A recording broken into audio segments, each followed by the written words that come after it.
கர்த்தருடைய பரிசுத்த நாமத்துக்கு மகிமை உண்டாகட்டும். இந்த நாளிலும் கிறிஸ்து அழைக்கிறார் என்கிற இந்த டிவி சேனலில் என்னுடைய வாழ்க்கையின் அனுபவத்தை குறித்து கர்த்தராகிய இயேசு கிறிஸ்து என்னுடைய வாழ்க்கையிலே செய்த அடையாளங்கள், அற்புதங்கள், நன்மைகளை குறித்து உங்களோடு கூட இந்த நாளிலே நான் என் கருத்துக்களை பரிமாறிக்கொள்ளும்படியான ஒரு மிகப்பெரிய இந்த வாய்ப்பை கொடுத்த அருமையான டேனி ஐயா அவர்களுக்கு இயேசுவின் நாமத்தினாலே வாழ்த்துதலை நான் தெரிவித்துக் கொள்கிறேன். நான் நன்றியை தெரிவித்துக் கொள்கிறேன். இயேசுவில் அன்புக்குரியவர்களே, என்னுடைய பெயர் PM பாலசாமி. என்னுடைய தகப்பனருடைய பெயர் பெர்னார்ட். என் தாயின் பெயர் மார்க்ரெட். நான் ஒரு பூர்வீகமான கத்தோலிக்க திருச்சபையின் அந்த பின்னணியிலிருந்து நான் வருகிறேன். என் குடும்பத்தில் பிள்ளைகள் அப்படின்னும் போது முதலாவது எனக்கு ஒரு அண்ணன். அந்த அண்ணன் பேர் மோசஸ். இரண்டாவது எனக்கு அக்கா பேர் சாந்தி மேரி. மூன்றாவதாக நான் பிறந்த என் பேர் பாலசாமி. அடுத்தது இன்னொரு தங்கச்சி, அவள் பேர் மரியாள். அதற்கு பிறகு ஒரு தங்கச்சி, அவள் பேர் ஜோதி. அதுக்கப்புறம் எனக்கு ஒரு தம்பி பிறந்தான், அவன் பேர் மைக்கேல். கடைசியாக ஒரு தங்கச்சி, அவள் பேர் சமாதானம். இந்த சமாதானம் அப்படின்ற அந்த பேர் என் தங்கச்சி வைக்கும் போது எங்கள் அப்பா கிட்ட நான் கேட்டேன், ஏன்பா இந்த தங்கச்சிக்கு சமாதானம்னு பேர் வைக்கிறேன் அப்படின்ட்டு. அப்போ எங்கள் அப்பா சொன்னார், குடும்பத்தில் இது வரைக்கும் சண்டையும் சச்சுரமாக இருக்குது. அதாவது என் தாய்க்கும் என் தகப்பனுக்கும் அடிக்கடி சண்டை வரும். எங்கள் அப்பா அடிப்பார். எந்த அளவுக்கு அடிப்பார்னா, என் தாய்க்கு வாயில் ரத்தமே வந்துடும், அந்த அளவுக்கு அடிப்பார். அப்போ தான் சொன்னார், இது வரைக்கும் குடும்பத்தில் சண்டையாக இருந்தது, இனிமேலாவது இந்த குடும்பம் சமாதானமாக இருக்கட்டும் அப்படின்னு சொல்லி அந்த குழந்தைக்கு, என் தங்கச்சிக்கு சமாதானம்னு பேர் வச்சார்.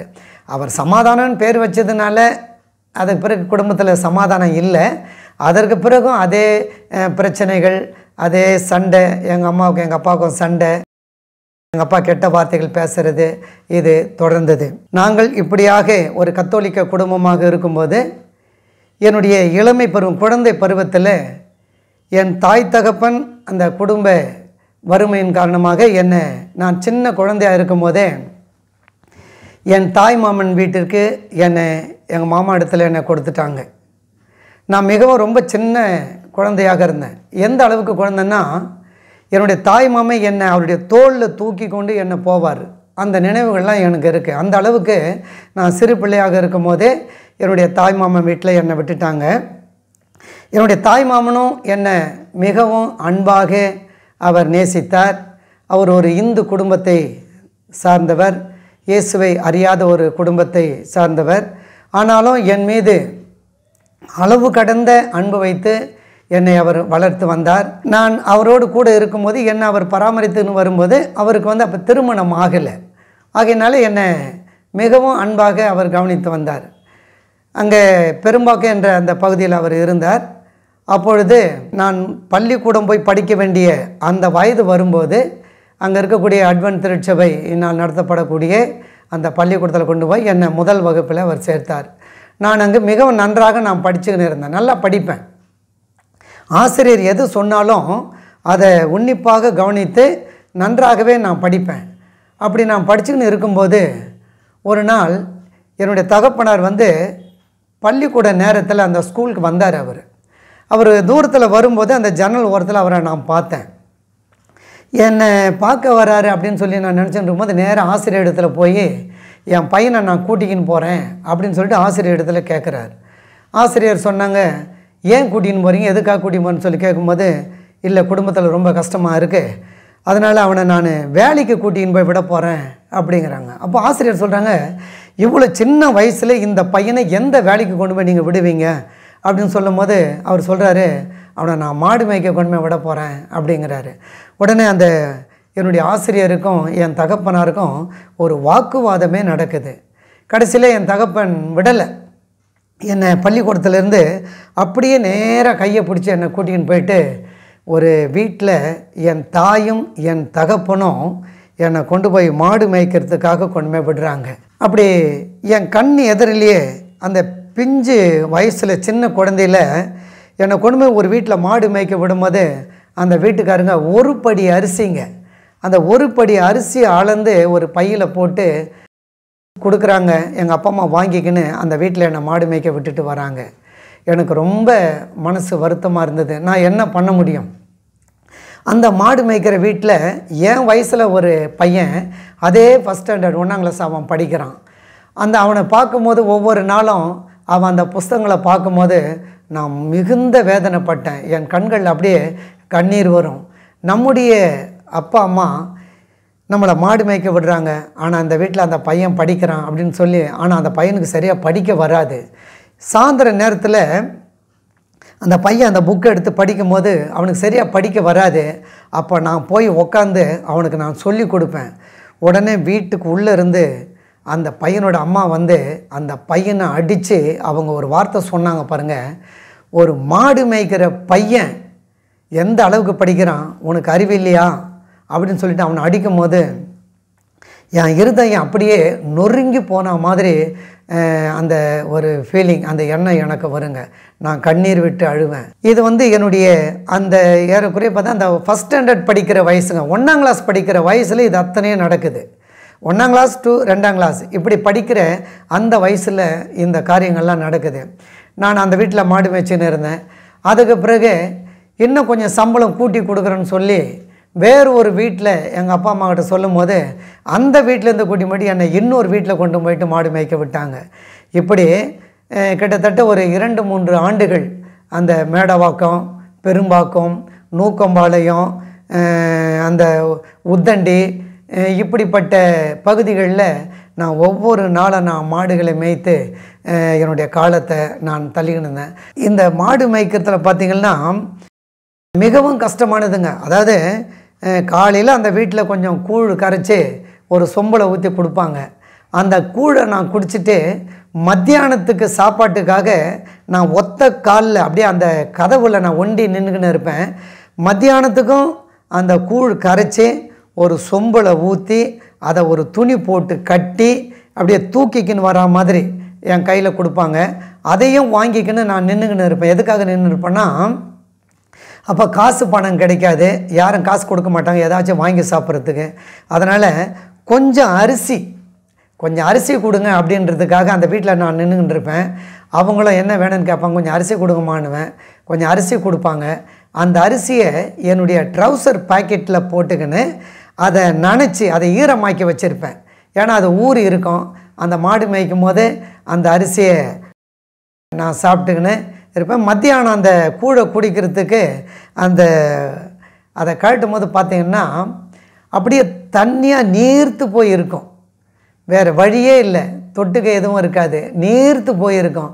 அது அப்படியே அந்த சொம்போடு எடுத்து அந்த கூழை குடிச்சிட்டு சாயந்தரத்தில் அந்த மாடு ஓட்டிக்கின்னு வந்து அவங்க வீட்டில் நான் விடுவேன். அதில் சில நேரங்கள் ஒரு நாள் நடந்த நிகழ்ச்சி பார்த்திங்கன்னா, பக்கத்தில் இருக்கிற ஒருத்தருடைய வயலில் அந்த மாடு போய் அந்த பயிரை மேய்ஞ்சிடுது. அந்த இடத்துக்கார் வந்து அங்கேருந்த ஒரு நொச்சில் குச்சியை உடைச்சி அவர் என்னை அடித்த அடி பாருங்க, என் காலில் ரத்தமே பிச்சுக்குன்னு வந்துடுச்சு. உடனே நான் அழுதுக்குன்னு என்னால் அடி தாங்க முடியாமல் என்னுடைய பாட்டிக்கிட்ட போய் சொன்னேன். அதாவது என் தாய் மாமனுடைய தாய், என்னுடைய பாட்டி, அவங்ககிட்ட நான் போய் சொன்னேன். அவங்க உடனே என் கையை பிடிச்சிக்கின்னு யார் அடித்தானோ அந்த வீட்டில் போய்ட்டு மிகப்பெரிய ஒரு சண்டை போட்டு அவங்கள பேசுனாங்க. இப்படி ஒரு 2-3 ஆண்டுகள் கடந்தது. எனக்கு ஒரு அண்ணன் இருந்தான்னு சொன்ன பாருங்க, அந்த அண்ணன் பேர் வந்து மோசஸ். அவருக்கு ஒரு வலிப்பு வியாதி இருந்தது. அந்த நாளில் எத்தனையோ டாக்டர்கிட்ட கூட்டிகின்னு போய் என்னுடைய பெற்றோர்கள் காட்டினாங்க. ஆனால் எந்த மருத்துவராலும் அவனை வந்து அவரை சரியாக்க முடியல.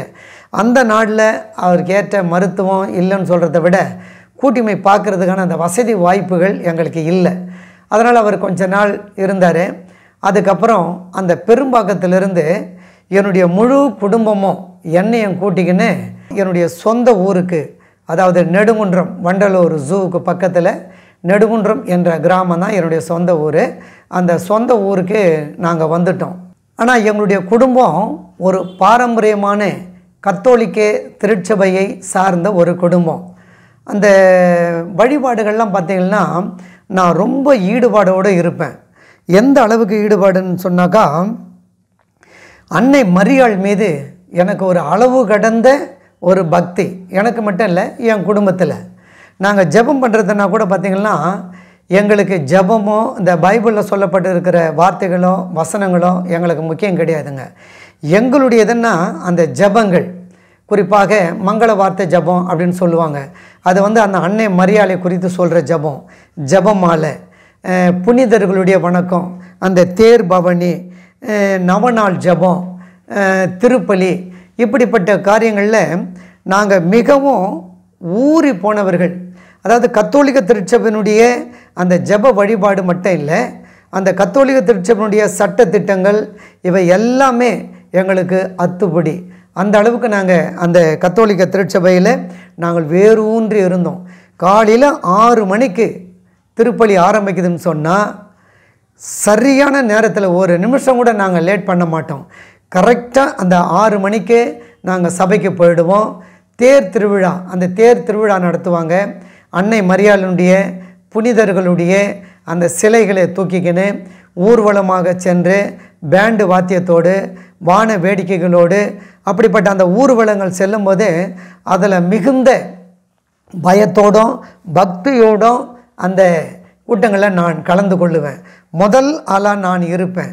முழுக்க முழுக்க அன்னை மரியாளுக்கு சில நேரங்களில் பார்த்திங்கன்னா அன்னை மரியாளுடைய அந்த சுரூபத்தை கட்டி பிடிச்சி அந்த காலில் என்னுடைய முகத்தை வச்சு அப்படியே நான் படுத்துக்கின்னு இருப்பேன்.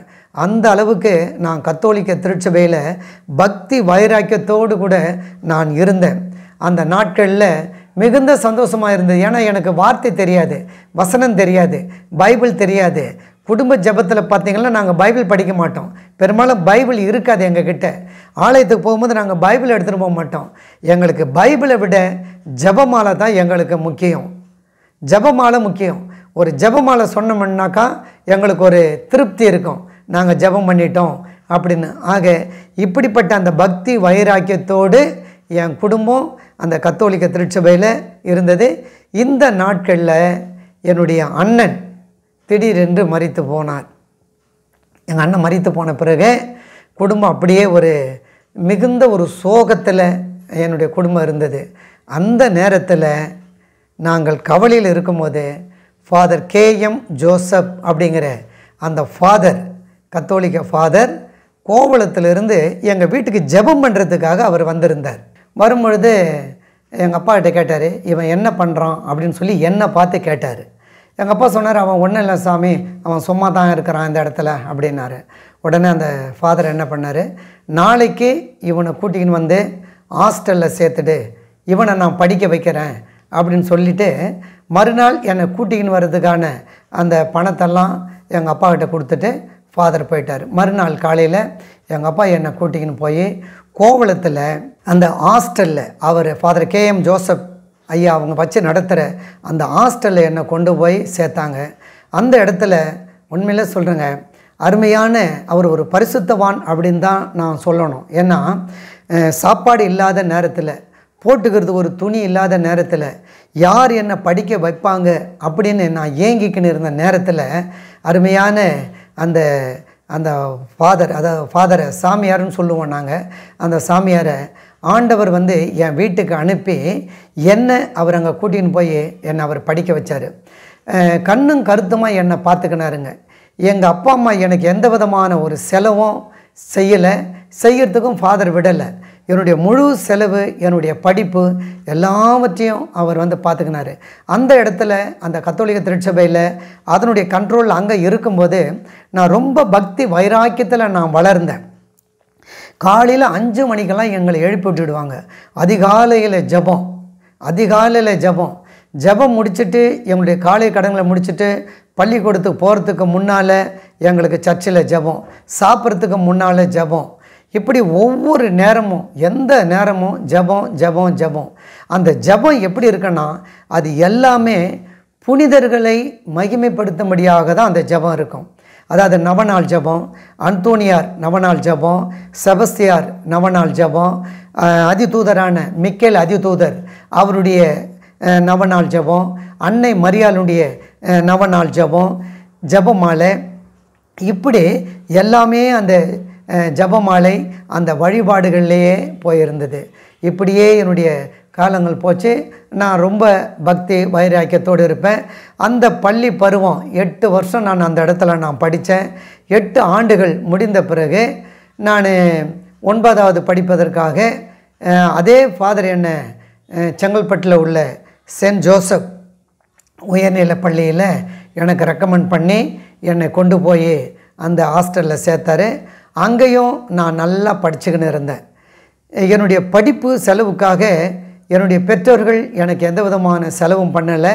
எல்லாவற்றையும் அந்த கத்தோலிக்க திருச்சபை சார்ந்த அருமையான அருட்பணியாளர் ஃபாதர் KM ஜோசப் அவர்கள் தான் எனக்கு எல்லாமே செய்துக்கின்னு இருந்தார்.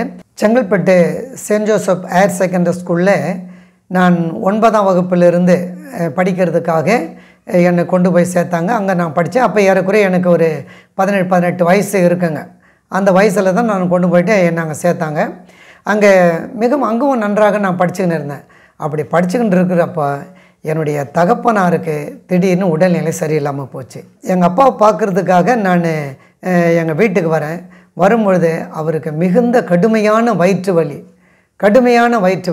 இத்தனைக்கு எங்கள் அப்பாவுக்கு பார்த்திங்கன்னா அந்த குடி பழக்கம் கிடையாது. எந்த விதமான கெட்ட பழக்கம் எங்கள் அப்பா கிட்ட நான் பார்த்தது கிடையாதுங்க. அவருக்கு குடி பழக்கம் கிடையாது, பீடி சிகரெட் பிடிக்கிற பழக்கம் கிடையாது. ஆனால் ஏன் இந்த வியாதி வந்ததுன்னு எனக்கு தெரியாது. மிகுந்த கடுமையான வயிற்று வலி. சென்னையில் அந்த கவர்மெண்ட் ஹாஸ்பிட்டலில், பெரிய ஹாஸ்பிட்டலில் எங்கள் அப்பாவை சேர்த்து வச்சுருந்தாங்க. எங்கள் அப்பாவை பார்க்குறதுக்கு போனேன். அவரை கவனிக்கிறதுக்கு யாருமே இல்லை. சாப்பாடு கூட்டி எடுத்து போய் கொடுக்கறதுக்கு ஆள் இல்லை. இப்படிப்பட்ட சூழ்நிலையில் என்னால் தொடர்ந்து படிக்கிறதுக்கு எனக்கு முடியல. படிப்பு வரல அப்படிங்கிறதுக்காக நான் படிப்பை நிறுத்தலை. படிக்க வைக்கிறதுக்கு எனக்கு ஆள் இல்லை அப்படிங்கிறதுக்காக என்னுடைய படிப்பை நிறுத்தலை. என் தகப்பனாரை கவனிக்க ஆள் இல்லை. ஏன்னா மிகவும் சீரியஸான ஒரு நிலையில் எங்கள் அப்பா இருந்தார். ஆகையினால என்னுடைய படிப்பை அந்த 9th ஸ்டாண்டர்ட் அந்த பாதியிலேயே நான் நிறுத்திட்டு என் தகப்பனாரை கவனிக்கிறதுக்காக நான் வந்துட்டேன். அப்படி இருக்கும்போது எங்கள் அப்பா திடீர்னு இறந்துட்டாருங்க. அந்த எங்கள் அப்பாவுடைய இழந்த அந்த துக்கம் என்னால் தாங்க முடியலை. நான் ரொம்ப பக்தியாக இருப்பேன். இப்போவும் சொல்கிறேன், நான் ரொம்ப பக்தியாக இருப்பேன். கத்தோலிக்க திருச்சபையினுடைய அந்த வழிபாடுகளில் அந்த ஃபாதருக்கு மாஸ் நேரத்தில், திருப்பலி நேரத்தில் உதவி பண்ணது, அந்த ஆல்டர் பாய்ஸ் போய் நிற்கிறது, தேருக்கு முன்னால் போய் நிற்கிறது, புனிதர்களுக்காக அவர்கள் சிலைகளுக்கு முன்பாக நான் முழங்காலிட்டு ஜெபித்தது, இது எல்லாமே நான் நினச்சி பார்க்கும்போது நம்ம இவ்வளோ பக்தியாக இருக்கிறோம், வைராக்கியமாக இருக்கிறோம். ஆனால் நம்ம குடும்பத்தில் என்னுடைய அண்ணனை இழந்துட்டேன், என்னுடைய படிப்பை இழந்துட்டேன், என் தகப்பனை இழந்துட்டேன். இது ஏன் அப்படின்னு சொல்லி எனக்குள்ளே இந்த கேள்விகள் எனக்கு அடிக்கடி வந்து போகும். ஆனாலும் இந்த பைபிளை படிக்கக்கூடிய அந்த பழக்கம் எனக்கு இல்லாததுனால அந்த சத்தியம் எனக்கு தெரியல. நாங்கள் திருவிவிலியம் அப்படின்னு சொல்லி தான் அந்த நாங்கள் பயன்படுத்துகிற கத்தோலிக்க திருச்சபை மக்கள் பயன்படுத்துகிற அந்த பைபிளுடைய பேர் என்னென்னா திருவிவிலியம். அது பியூர் தமிழில் இருக்கும். ஆனால் அந்த பைபிளை அப்போ நான் படிக்காததுனால, அதை புரிந்து கொள்ள முடியாத அந்த சூழ்நிலையில் நான் இருந்ததுனால எனக்கு சத்தியம் தெரியல. அதற்கு பிறகு தான் அந்த பைபிளை நான் படிக்கும் போது விடுதலை பயணம், அதாவது யாத்ராகமம் அப்படின்ட்டு அதில் விடுதலை பயணம் அப்படின்னு இருக்கும்.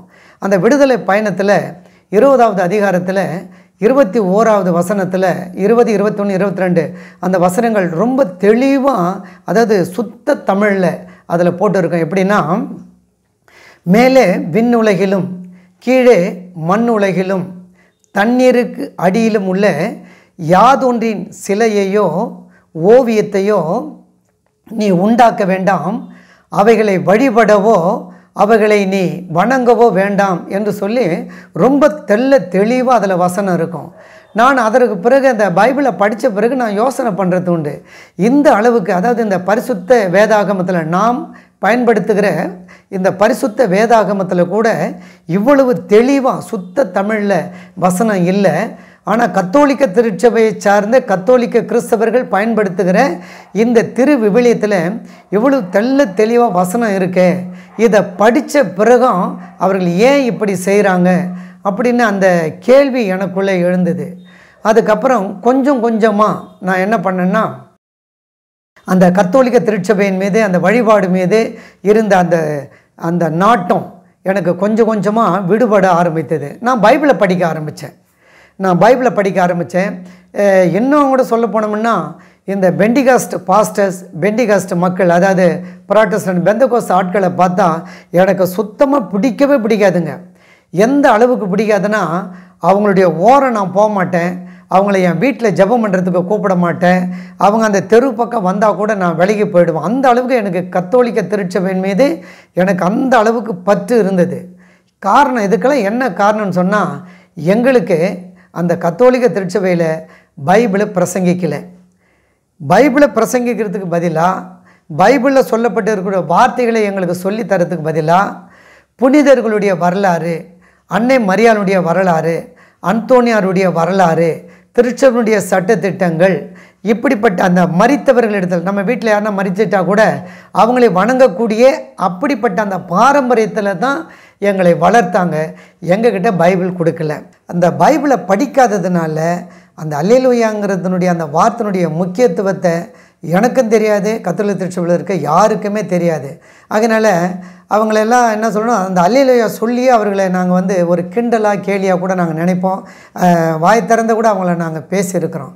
எதுக்காக அந்த பெண்டிகாஸ்ட், அந்த பெந்தகோஸ்தே சபையை சார்ந்த அந்த யாரையுமே எனக்கு பிடிக்காது அப்படின்னு சொன்னால், அந்த அளவுக்கு கத்தோலிக்க திருச்சபையினுடைய அந்த வழிபாடு, அந்த வழிமுறைகள், அந்த கொள்கை கோட்பாடு, பழக்க வழக்கங்கள், அவர்களோடு கூட எனக்கு இருந்த அந்த ஐக்கியம், இதில் நான் மிகவும் ஊறி போனவனாக நான் இருந்தேன். ஆகையினால அவங்கள எனக்கு பிடிக்காது. ஆனால் என்றைக்கு இந்த சத்தியத்தை அறிந்து கொள்ள வேண்டும் சொல்லி என்னைக்கு நான் பைபிள் படிக்க ஆரம்பித்தனோ அன்னைக்கு என்னுடைய கண்கள் திறக்கப்பட்டது. இந்த நாளில் எனது அருமையான, இன்னும் உண்மையை சொன்னால், என்னுடைய சொந்த குடும்பத்தை சேர்ந்த என் அன்பு சகோதர சகோதரிகள், கத்தோலிக்க திருச்சபை சேர்ந்த என் சகோதர சகோதரிகளுக்கு நான் சொல்கிறது என்னென்னா, தயவு செய்து நீங்கள் பைபிளை படிங்க. இந்த பைபிளில் கூட நீங்கள் பார்த்தீங்கன்னா, அன்னை மரியாள் எந்த இடத்திலும் என்னை வணங்குங்க, எனக்கு வழிபாடு பண்ணுங்க அப்படின்னு அன்னை மரியாளும் சொல்லலை, ஆண்டவராகிய இயேசு கிறிஸ்துவும் எந்த இடத்துலையும் சொல்லலை. என் அன்பு சகோதர சகோதரிகளே, நீங்கள் பாருங்கள், இந்த பைபிளில் அன்னை மரியாள் இந்த உலகத்துக்கு சொன்ன ஒரே ஒரு வார்த்தை, அவர்கள் ஒரு பாடல் பாடியிருக்கிறாங்க, தேவதூதனோடு அவங்க பேசியிருக்கிறாங்க. ஆனால் இந்த உலகத்துக்கு சொன்ன ஒரே ஒரு வார்த்தை எதுன்னு சொன்னால், அந்த கானா ஒரு திருமணத்தில் அந்த சீஷர்களுக்கு அவங்க சொல்லும்போது சொல்கிறாங்க, அவர் உங்களுக்கு என்ன சொல்லுகிறாரோ அதன்படி செய்யுங்கள். இந்த மரியாள் கூட பார்த்திங்கன்னா, அவர் பாடும்பொழுது ஒரு பாடல் பாடுறாங்க, என்னென்னா, தாழ்நிலை நின்ற என்னை அவர் கடைக்கண் நோக்கினார், இதோ இந்த நாள் முதல் எல்லா தலைமுறைகளும் என்னை பேருடையால் என போற்றுமே. அதை தான் சொல்கிறாங்க. நான் தாழ்ந்திருந்தேன், தாழ்ந்த இடத்துல இருந்தேன், நான் எண்ணப்படாமல் இருந்தேன், நான் நினைக்கப்படாமல் இருந்தேன், அப்படி இருந்த என்னை அவர் கடைக்கண் நோக்கினார் என்ன. இதோ என் இரட்சகரில் என் ஆத்துமா களி கூறுகிறது, என் மீட்பரில் என் இருதயம் களி கூறுகிறது அப்படின்னு சொல்லி இந்த மரியாள் சொல்கிறார். அப்போது மரியாளுக்கு இயேசு கிறிஸ்து தான் இரட்சகர் என்பதை மரியாள் தன்னுடைய வார்த்தையின் மூலமாக இந்த உலகத்துக்கு அவங்க சொல்கிறாங்க. அதனால் என் அன்பு சகோதர சகோதரிகளுக்கு நான் சொல்கிறேன், பைபிளில் எந்த இடத்திலும் எந்த பரிசுத்தவானும் அன்னை மரியாளும் மக்களுக்கு தானாக நன்மை செய்ததாக இந்த பைபிளில் திருவிவிலியத்தில் எங்கேயுமே அது பதியப்படவில்லை. நல்லா கவனிச்சுக்குங்க. அன்னை மரியாள் இயேசு கிறிஸ்துவை பெற்றெடுத்து இயேசு கிறிஸ்து என்கிற அந்த மனித அவதாரத்தின் தாய் தானே தவிர மரியாள் இயேசு என்கிற கடவுளின் தாய் இல்லை. இதைத்தான் நான் அநேக இடங்களில் கத்தோலிக்க திருச்சபை மக்கள் மத்தியில் நான் சொல்லிக்கின்னு வரேன். கிறிஸ்து இயேசுவில் அன்பான எனது அருமை சகோதர சகோதரிகளே, இன்றைக்கி எத்தனையோ பேர் இன்றைக்கி இந்த வேளாங்கண்ணிக்கு மாலை போட்டுக்கின்னு போகிறாங்க. தயவு செய்து சொல்கிறேன், அது மிகப்பெரிய பாவம். அது தவறு இல்லை, அது தப்பு இல்லை, ஆனால் மிகப்பெரிய பாவம். இந்த பைபிள் சொல்கிறது என்னென்னா, 2 காரியங்களுக்கு விலகி ஓடணும் அதுன்னு சொல்லுது. அதில் முதலாவது விக்கிரக ஆராதனை.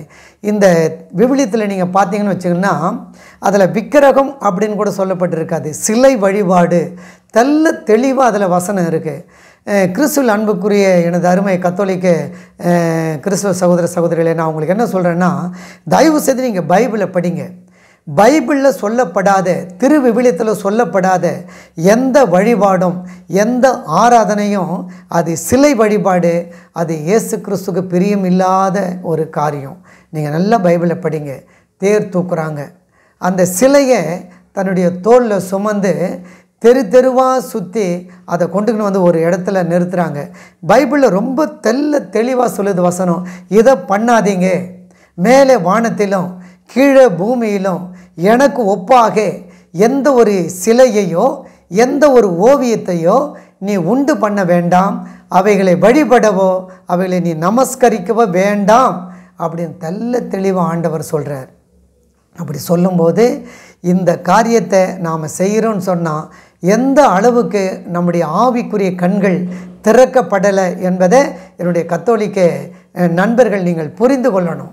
சில கத்தோலிக்க நண்பர்கள் மட்டும் இல்லை, கத்தோலிக்க ஃபாதருங்க, கத்தோலிக்க அருட்கன்னியர்களை சிஸ்டர்ஸ்ன்னு சொல்லுவாங்கல்ல, இவங்க எல்லாருமே சொல்கிற ஒரு காரியம் என்னென்னா, நீங்கள் ஏன் மரியாளை வழிபடுறீங்க, மரியாளுக்கு ஏன் ஆராதனை பண்ணுறீங்க, மரித்த புனிதர்களை ஏன் நீங்கள் அவங்களிடத்துல முழங்காலிட்டு ஜெபிக்கிறீங்க அப்படின்ற அந்த கேள்வியை நாம் கேட்கும்போது அவங்க சொல்கிற ஒரு பதில் என்னன்னு சொன்னால், மரியாளை நாங்கள் ஆராதிக்கலை, புனிதர்களை நாங்கள் ஆராதிக்கலை, ஆனால் மரியாள் மூலமாக எங்களுடைய வேண்டுதல்களை எங்களுடைய விண்ணப்பங்களை நாங்கள் கடவுளுக்கு தெரியப்படுத்துகிறோம், மரியாள் பரிந்துரை பண்ணுறாங்க அப்படின்னு சொல்லி நம்ப முடியாத, ஏற்றுக்கொள்ள முடியாத, வேதத்தில் இல்லாத ஒரு காரியத்தை அவங்க பதிலாக சொல்கிறாங்க. நீங்கள் நல்லா கவனிக்கணுங்க. பைபிளில் எந்த இடத்துல பார்த்தீங்கன்னா ஏசாமி சொல்கிறாரு, யோவான் 14:14 என் நாமத்தினாலே என் பெயராலே நீங்கள் எதை கேட்டாலும் அதை நான் செய்வேன். அவருடைய பெயரால் தான். 15:7 சொல்கிறாருங்க, நீங்கள் என்னிலும் என் வார்த்தைகள் உங்களில் நிலைத்திருந்தால் நீங்கள் கேட்டுக்கொள்வது எதுவோ அது உங்களுக்கு செய்யப்படும். உன்னுடைய ஆபத்து நாளில் நீ என்னை நோக்கி கூப்பிடு. ஆக எந்த இடத்துலையுமே மரியாள் பரிந்துரைக்கணும், மரித்த பரிசுத்தவான்கள் பரிந்துரைக்கணும் அப்படின்னு எந்த இடத்துலையும் பைபிளில் இல்லை. யோபனுடைய புஸ்தகம் 5வது அதிகாரத்தில் அந்த முதல் வார்த்தையில் கூட நம்ம பார்க்கும்போது யோபு சொல்கிறாரு, இப்பொழுது நீர் கூப்பிடும், இப்பொழுது கூப்பிடும், எந்த பரிசுத்தவான் உமக்கு பதில் சொல்லுவாங்க பார்க்கலாம் அப்படிங்கிறாரு. ஆகையினால இயேசுவில் அன்புக்குரியவர்களே, மரியாள் மட்டுமல்ல, இந்த உலகத்தில் பிறந்த அத்தனை மனிதர்களும் ஒரே முறை பிறக்கிறாங்க, ஒரே முறை இருக்கிறாங்க, அதோடு அவருடைய வாழ்க்கை இந்த பூமியில் முடிந்து போகுது. ஆகையினால அன்னை மரியாள் ஒரு பரிசுத்தமுள்ள ஒரு கன்னிகை. நல்ல ஒரு விஷயத்தை சொல்கிறேன், நீங்கள் கவனிங்க. மனிதனை பாவத்திலிருந்து மீட்கணும், மனிதனுக்கும் கடவுளுக்கும் உள்ள அருந்து போன அந்த உறவை மறுபடியும் சீர்படுத்தணும், மனிதனுக்கும் இறைவனுக்கும் உள்ள அந்த உறவை இணைக்கணும், மனிதனுக்கு பாவ மன்னிப்பு கொடுக்கணும், மனிதனை பரிசுத்தப்படுத்தணும், அவனுடைய பாவம் கழுவப்படணும், மனிதனை மீட்கணும் அப்படிங்கிற பிதாவுனுடைய மனுகுல மீட்பின் திட்டத்தில் இயேசு கிறிஸ்து முதற்கொண்டு யூதாஸ் வரைக்கும் அவர்கள் தெரிந்தெடுத்து கொள்ளப்பட்ட அந்த பாத்திரங்கள். அவ்வளோதான். இயேசு கிறிஸ்து ஒரு பிரதான பாத்திரம். நம்முடைய அந்த மொழியில் சொல்லணும்னு சொன்னால் அவர் ஒரு கதாநாயகன்.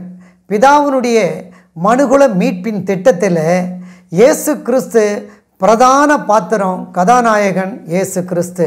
அடுத்தது பார்க்கும்போது அன்னை மரியாள். இப்படி ஏகப்பட்ட மனுகுல மீட்பின் திட்டத்தில் ஏகப்பட்ட பேர் வந்து போகிற ஒரு பாத்திரங்கள். அவ்வளோதான். அவர்களுக்குரிய அந்த பாத்திரங்கள் நடிப்பு, அதாவது நம்ம உலக பிரகாரம் சொன்னால் அதை நடிப்புன்னு சொல்லணும். ஆனால் இது நடிப்பு இல்லை, இது பரிசுத்தமான அந்த திட்டம். அந்த திட்டத்தில் அவர்கள் வந்து போன பாத்திரங்கள். பிதாவினுடைய மனுகுல மீட்பின் திட்டத்தில் யார் யாருக்கு என்னென்ன பாத்திரத்தை, என்னென்ன கதாபாத்திரத்தை பிதாவானவர் ஒதுக்கினாரோ அவர்களுடைய வேலை முடிந்தது. அவர்கள் இருக்க வேண்டிய இடத்துல அவர்கள் போய் இன்றைக்கு இளைப்பாரி கொண்டு இருக்கிறார்களே தவிர மரித்தவர்கள் சூரியனுக்கு கீழே அவர்களுக்கு எந்த விதமான பங்கு கிடையாது என்று ஆண்டவருடைய வார்த்தையில் நம்ம வாசிக்கிறோம்.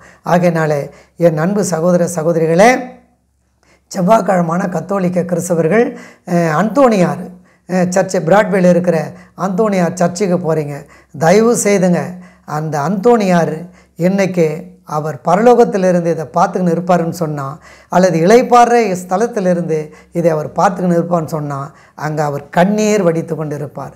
எந்த அந்தோணியாருங்கிறது ஒரு ஃபாதர், அவர் எந்த இடத்திலும் தன்னை வணங்கும்படியாக அவர் எங்கேயுமே சொன்னதில்லை. நல்லா யோசனை பண்ணி பாருங்கள். மனிதர்களை தெய்வங்களை ஆக்கக்கூடிய அந்த காரியம் ஒரு இந்து மதத்தில் அவர்கள் பின்பற்றுகிறார்கள் சொன்னால் அவருடைய மத பாரம்பரியம் அதை சொல்லுது, அதை அவர்கள் போதிக்கிறாங்க. ஆனால் கிறிஸ்தவத்தில் இதை நீங்கள் கடைப்பிடிக்கிறீங்கன்னு சொன்னால் உண்மையிலே மிகப்பெரிய வருந்தக்கூடிய ஒரு விஷயம். அன்னை மரியாள் இந்த காரியத்தை பார்த்தாங்கன்னா, அன்னை மரியாளுடைய பேரில் இந்த தேர் தூக்குறது, ஊர்வலம் வர்றது, தீபார்த்தனை காட்டுறாங்க, தேங்காய் உடைக்கிறாங்க. குறிப்பாக அந்த வேளாங்கண்ணி பகுதியில் பார்த்திங்கன்னா, தாங்கள் இருக்கிற பகுதியிலிருந்து நடந்து போகிறாங்க. நீங்கள் யோசனை பண்ணி பாருங்களேன், பைபிள் எந்த இடத்துல இதை அனுமதிக்குது? கிறிஸ்துவில் அன்புக்குரியவர்களே, இல்லை எந்த ஒரு கத்தோலிக்க ஃபாதர் இப்படி நீங்கள் மாலை போட்டுக்கன்னு போனோம், இதை பைபிள் சொல்லுது, இதுதான் உண்மை அப்படின்னு எந்த ஃபாதர்னால் உங்களுக்கு சொன்னாங்கன்னா, நிச்சயமாக சொல்கிறேங்க, அவங்க உண்மையான ஃபாதர் கிடையாது. ஏன்னு சொன்னால் கத்தோலிக்க திருச்சபையினுடைய ஒவ்வொரு அருட்பணியாளர் எடுத்து அந்த ஃபாதர் இடத்துல நான் அந்யுன்யமாக நான் பழகினவன். கத்தோலிக்க திருச்சபையில் இந்த செங்கல்பட்டு டைசஸினுடைய பாஸ்டர்ஸ் கவுன்சில் மெம்பராக நான் இருந்தவன். இந்த கத்தோலிக்க திருச்சபையில் அன்பியங்களை ஒருங்கிணைக்கிற கோஆர்டினேட்டராக நான் இருந்தவன். எல்லாரையும் நான் முன்னின்று நான் வழி நடத்தினவன். ஆகையினால சொல்கிறேன், சத்தியத்தை அறியாத அந்த நாட்களில் அவருடைய பாரம்பரியத்துக்கு நான் கட்டுப்பட்டு இருந்தேன்.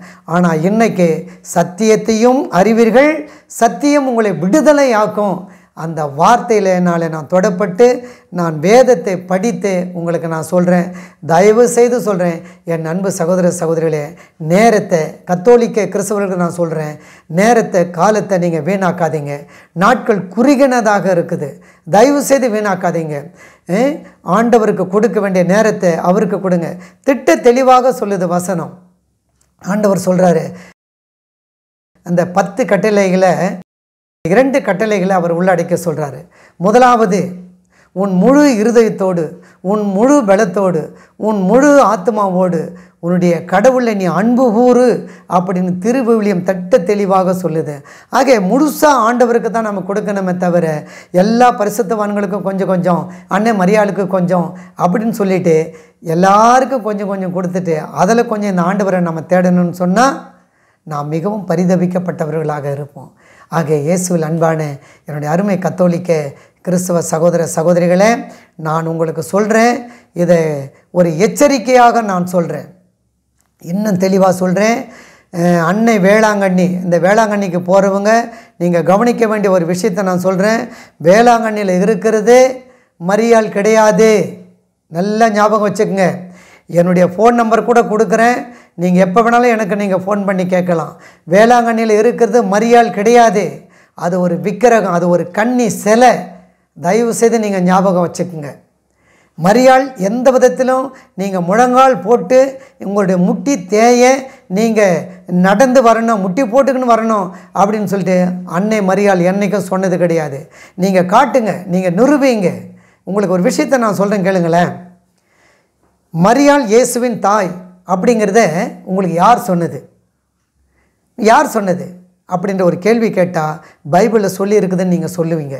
இயேசு கிறிஸ்து இந்த பூமியில் பிறந்தார் அப்படிங்கிறது உங்களுக்கு யார் சொன்னது அப்படின்னு கேட்டால் பைபிளில் சொல்லி இருக்குதுன்னு நீங்கள் சொல்லுவீங்க. இயேசு கிறிஸ்து 33 ஆண்டு காலங்கள் இந்த பூமியில் வாழ்ந்தார், அவர் சுவிசேஷம் அறிவித்தார், அவர் மரித்தார், அவர் அடக்கம் பண்ணப்பட்டார், அவர் உயிர் தெழுந்தார். இது யார் சொன்னது உங்களுக்கு அப்படின்னு ஒரு கேள்வி கேட்டால் பைபிளில் சொல்லியிருக்குது அப்படின்னு நீங்கள் சொல்லுவீங்க. என்னைக்கு நான் கேட்குறேன் உங்களை, மரியாள் வேளாங்கண்ணிக்கு உங்களை இப்படி வர சொன்னாங்க, மரியாள் தனக்கு தேர் தூக்க சொன்னாங்க, மரியாள் தன்னுடைய படத்தை வச்சு ஜெபமாலை சொல்ல சொன்னாங்க அப்படின்னு உங்களுக்கு யார் சொன்னது? பைபிளில் சொல்லியிருக்கா காட்டுங்க. எங்கேயுமே சொல்லப்படலை. பைபிளில் திருவிவிலியத்தில் சொல்லப்படாத ஒரு பக்தி முயற்சியை நீங்கள் கடைப்பிடிக்கிறீங்க சொல்கிறீங்கன்னு சொன்னால் அது விக்கிரக ஆராதனை, அது தேவனால் உண்டானதல்ல, தேவனுடைய வார்த்தையினால் உண்டானதல்ல. இன்னும் தெளிவாக நான் சொல்கிறேன், கடவுளிடத்திலிருந்து தேவனுடைய அன்பிலிருந்து உங்களை பிரிக்கும்படியாக பிசாசு செய்கிற காரியம் என்பதை தயவு செய்து நீங்கள் இந்த இடத்துல நீங்கள் நினைத்து பார்க்கணும். இயேசுவில் அன்பான என் அன்பு கத்தோலிக்க திருச்சபையினுடைய என் அன்பு சகோதர சகோதரிகளே, நீங்கள் நல்லா கவனிங்க. இந்த இடத்துல என் முழு குடும்பத்துக்குமே சத்தியம் தெரியாததுனால எங்கள் அப்பா நான் படிக்க வேண்டிய வயசில் என்னை மாடு மேய்க்க கொண்டு போய் விட்டார்.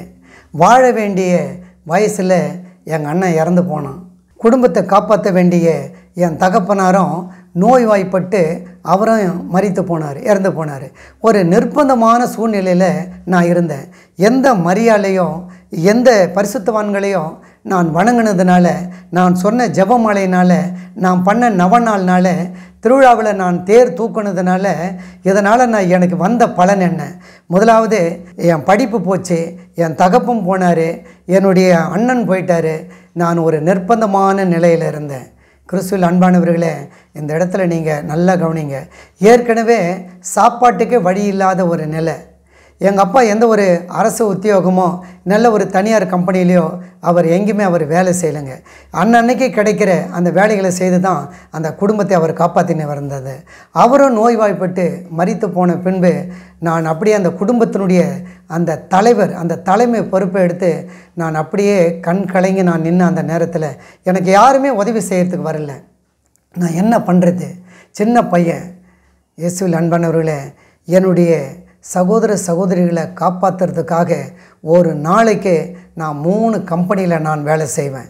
எங்கெல்லாம் சின்ன சின்ன வேலை கிடைக்குதோ அந்த வேலையெல்லாம் நான் போய் செஞ்சு என் தம்பி தங்கச்சிங்களை நான் அப்படி கண்ணும் கருத்துமாக நான் காப்பாற்றினேன். எனக்கு யாருமே உதவி செய்யலை. இப்படிப்பட்ட சூழ்நிலையில் தான் நான் எப்படி ஆண்டவரை நான் ஏற்றுக்கினேன், எப்படி நான் சத்தியத்தை நான் ஏற்றுக்கினேன், இயேசு என்னை எப்படி தொட்டார், எப்படி நான் அந்த சத்தியத்துக்குள்ளே கடந்து வந்தேன் அப்படிங்கிறத உங்களுக்கு நான் சொல்கிறேன். தயவு செய்து நீங்கள் நல்லா கவனிங்க. ஒரு நாள் நான் ஒரு டீ கடையில் நான் உட்காந்துருந்தேன். எனக்கு அப்போ ஒரு பழக்கம் இருந்தது. என்ன பழக்கம்னா, என் தினத்தந்தி பேப்பரை பார்த்து எங்கே வேலைக்கு ஆள் கேட்குறாங்க அந்த வேலை விளம்பரங்களை நான் ரொம்ப ஆர்வமாக தேடுவேன். ஒரு நாள் அந்த பேப்பரில் ஒரு விளம்பரத்தை பார்த்தேன் தினத்தந்தியில். பூச்சி கட்டுப்படுத்த நிறுவனத்துக்கு ஆட்கள் தேவை அப்படின்னு சொல்லி ஒரு விளம்பரம் கொடுத்துருந்தாங்க. அந்த தாம்பரம் குரம்பட்ட பகுதியில் இருக்கிறவர்களுக்கு முன்னுரிமை வழங்கப்படும் அப்படின்னு ஒரு விளம்பரத்தை நான் பார்த்தேன். உடனே அந்த விளம்பரத்தை எடுத்து நான் அவங்களுக்கு ஒரு அப்ளிகேஷன் போட்டேன். எனக்கு ஒரு இன்டர்வியூ வந்தது. நான் தாம்பரத்தில் 129 பாரத மாதா தெருவில் அந்த ஆஃபீஸ் இருந்தது. நான் இன்டர்வியூக்கு போனேன். கிறிஸ்துவில் அன்புக்குரியவர்களே, அங்கே நான் இன்டர்வியூக்கு போன உடனே அந்த இடத்துல அந்த கம்பெனியில் உடனடியாக என்னை வேலைக்கு எடுத்துக்கினாங்க. வேலைக்கு எடுத்தது மட்டும் இல்லை, அந்த மேனேஜர் தாமஸ் மேத்யூ என்கிற அந்த மேனேஜர், அவர் ஒரு கிறிஸ்தவர். அந்த கம்பெனிக்கு அவர் தான் ஓனரு. எனக்கு எடுத்த உடனே அவர் வேலை கொடுக்கல. கிட்டத்தட்ட 1 மணி நேரம் என்னை அவர் நிற்க வச்சு சத்தியத்தை எனக்கு சொன்னார். இயேசு யாருங்கிறத எனக்கு சொன்னார். பைபிளுடைய வார்த்தைகளை எனக்கு விளக்க சொன்னார். இப்படி அந்த ஒரு நாள் மட்டும் இல்லை, ஒவ்வொரு நாளும் நான் காலையில் அங்கே வேலைக்கு போன உடனே என்னை நிற்க வச்சு இந்த சத்தியத்தை எனக்கு சொன்னார். அவர் சொன்ன சத்தியத்தில் என்னுடைய இருதயத்தை தொட்ட ஒரு வார்த்தை என்னன்னு சொன்னால், தன் பாவங்களை மறைக்கிறவன் வாழ்வடைய மாட்டான், அவைகளை அறிக்கை செய்து விட்டு விடுகிறவன் இரக்கம் பெறுவான் அப்படின்னு அந்த வார்த்தையை எடுத்து எனக்கு அவர் சொன்னார். இயேசுவில் அன்பானவர்களே, அது வரைக்கும் எனக்கு கிறிஸ்தவ பக்தி இருந்தது, மாதா பக்தி இருந்தது, மரியாள் பக்தி இருந்தது, பரிசுத்தவனுடைய பக்தி இருந்தது, கத்தோலிக்க திருச்சபையினுடைய பக்தி வைராக்கியத்தில் நான் வளர்க்கப்பட்டேன். இப்படிப்பட்ட காரியங்களை அவர் சொல்ல சொல்ல எனக்கு ஏதோ ஒரு புதுசாக ஏதோ ஒன்று கேட்குற மாதிரி இருந்தது. ஏற்கனவே எனக்குள்ளே அந்த பக்தி இருந்ததுனால அவர் சொன்ன அந்த வார்த்தைகள், அந்த சத்தியங்கள் என் இருதயத்தின் ஆழத்தில் போச்சு. நான் பக்தியாக தான் இருந்தேன், ஆனால் பலவிதமான பாவ வாழ்க்கையில் நான் வாழ்ந்து கொண்டிருந்தேன். நிறைய பேருக்கு எனக்கு தெரியாது. இயேசுவில் அன்பானவர்களே, எங்கள் ஊருக்கே தெரியாது, என் குடும்பத்துக்கு தெரியாது, என் தாய்க்கு தெரியாது, எனக்கு குடிப்பழக்கம் இருக்கிறது உண்மையிலேயே தெரியாது. நீங்கள் கூட நினைக்கலாம், குடிச்சிட்டு வீட்டுக்கு வந்தாக்கா வீட்டில் இருக்கிறவங்களுக்கு தெரியுமேன்ட்டு. இல்லைங்க, நான் குடிச்சிட்டு வீட்டுக்கு வர மாட்டேன். அந்த அளவுக்கு நான் குடிப்பேன். இந்த பான் பராக்கு இந்த போதை வஸ்துக்கள் அப்படியெல்லாம் பலவிதமான அந்த பழக்க வழக்கங்கள் போதை வஸ்துக்களுக்கு நான் அடிமையான. ஆனால் யாருக்குமே தெரியாது. நான் செய்கிற பாவங்கள் பெரும்பாலும் உலகத்துக்கு தெரியாதுங்க. ஏன்னா பார்க்குறவங்க உண்மையிலேயே இவன் நல்ல பையன் அப்படின்னு தான் எனக்கு சர்டிஃபிகேட் கொடுப்பாங்க. ஆனால் என்னிடத்துல ஒரு பழக்கம் உண்டு, நான் பொய் சொல்ல மாட்டேன். அது சின்ன வயசுலேருந்தே ஆண்டவர் எனக்கு கொடுத்த ஒரு கிஃப்ட்டு. நான் பொய் சொல்ல மாட்டேன். ஆனால் இந்த சத்தியத்தை அறியாதிருந்த நாட்களில் பலவிதமான இடங்களுக்கு நான் வேலைக்கு போகும்போது கெட்ட நண்பருடைய சகவாசம் எனக்கு கிடைக்க நாள் அடைவில் அந்த பொய் சொல்கிற பழக்கமும் என்னை பிடிச்சிக்கிச்சுங்க. நான் பான்பராக்கு போடுவேன். அப்போல்லாம் ஆன்ஸ் எல்லாம் கிடையாதுங்க. இந்த பான்பராக்குன்னு சொல்லுவாங்க, ஒரு போதை வஸ்து. எந்த நேரமாக அதை நான் போடுவேன். புகையில நான் போடுவேன். சாயந்தரமானாக்கா நான் குடிப்பேன். இப்படிப்பட்ட பழக்கத்தில் இருந்தேன். வீட்டில் யாருக்குமே தெரியாது, ஊரில் கூட யாருக்கும் தெரியாது. அதை விட இந்த பனந்தோப்புங்களில் போயிட்டு போதை வஸ்து கலந்த அந்த கல் நான் குடிப்பேன். இப்படி நாளுக்கு நாள் அதை நான் குடித்து என்னுடைய வயிற்றில் குடல் வெந்து போன ஒரு சூழ்நிலைங்க.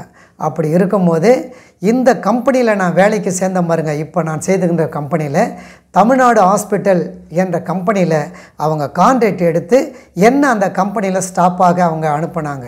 அங்கே நான் வேலை செய்துன்னு இருக்கும்போது ஒரு நாள் நான் மிகுந்த எனக்கு இரத்த வாந்தி வந்துடுது. என்னை காப்பாற்றுறதுக்கு என்னென்னமோ பாடுபட்டாங்க. அந்த தமிழ்நாடு ஹாஸ்பிட்டலில் சேர்ந்து எனக்கு ட்ரீட்மெண்ட் கொடுக்குற அளவுக்கு என்னிடத்துல பணம் இல்லை. ஆகையினால் என்னை கவர்மெண்ட் ஹாஸ்பிட்டலில் கொண்டு போய் சென்னை ஜிஹெச்சில் 1993ஆம் ஆண்டு ஒரு நாள் என்னை கொண்டு போயிட்டு அந்த சென்னை ஜிஹெச்சில் சேர்த்தாங்க. இரத்த வாந்தி நிற்கவே இல்லை. சின்ன பையங்க, அப்போ எனக்கு திருமணம் ஆகலை. அப்போது டாக்டர் டீம் அப்படியே என் முன்னால் வந்து நின்ன உடனே அந்த சீஃப் டாக்டரு மற்ற எல்லா டாக்டரையும் கூப்பிட்டு அவர் ஒரு வார்த்தை சொன்னாருங்க. நான் மயக்க நிலையில் இருந்தேன்.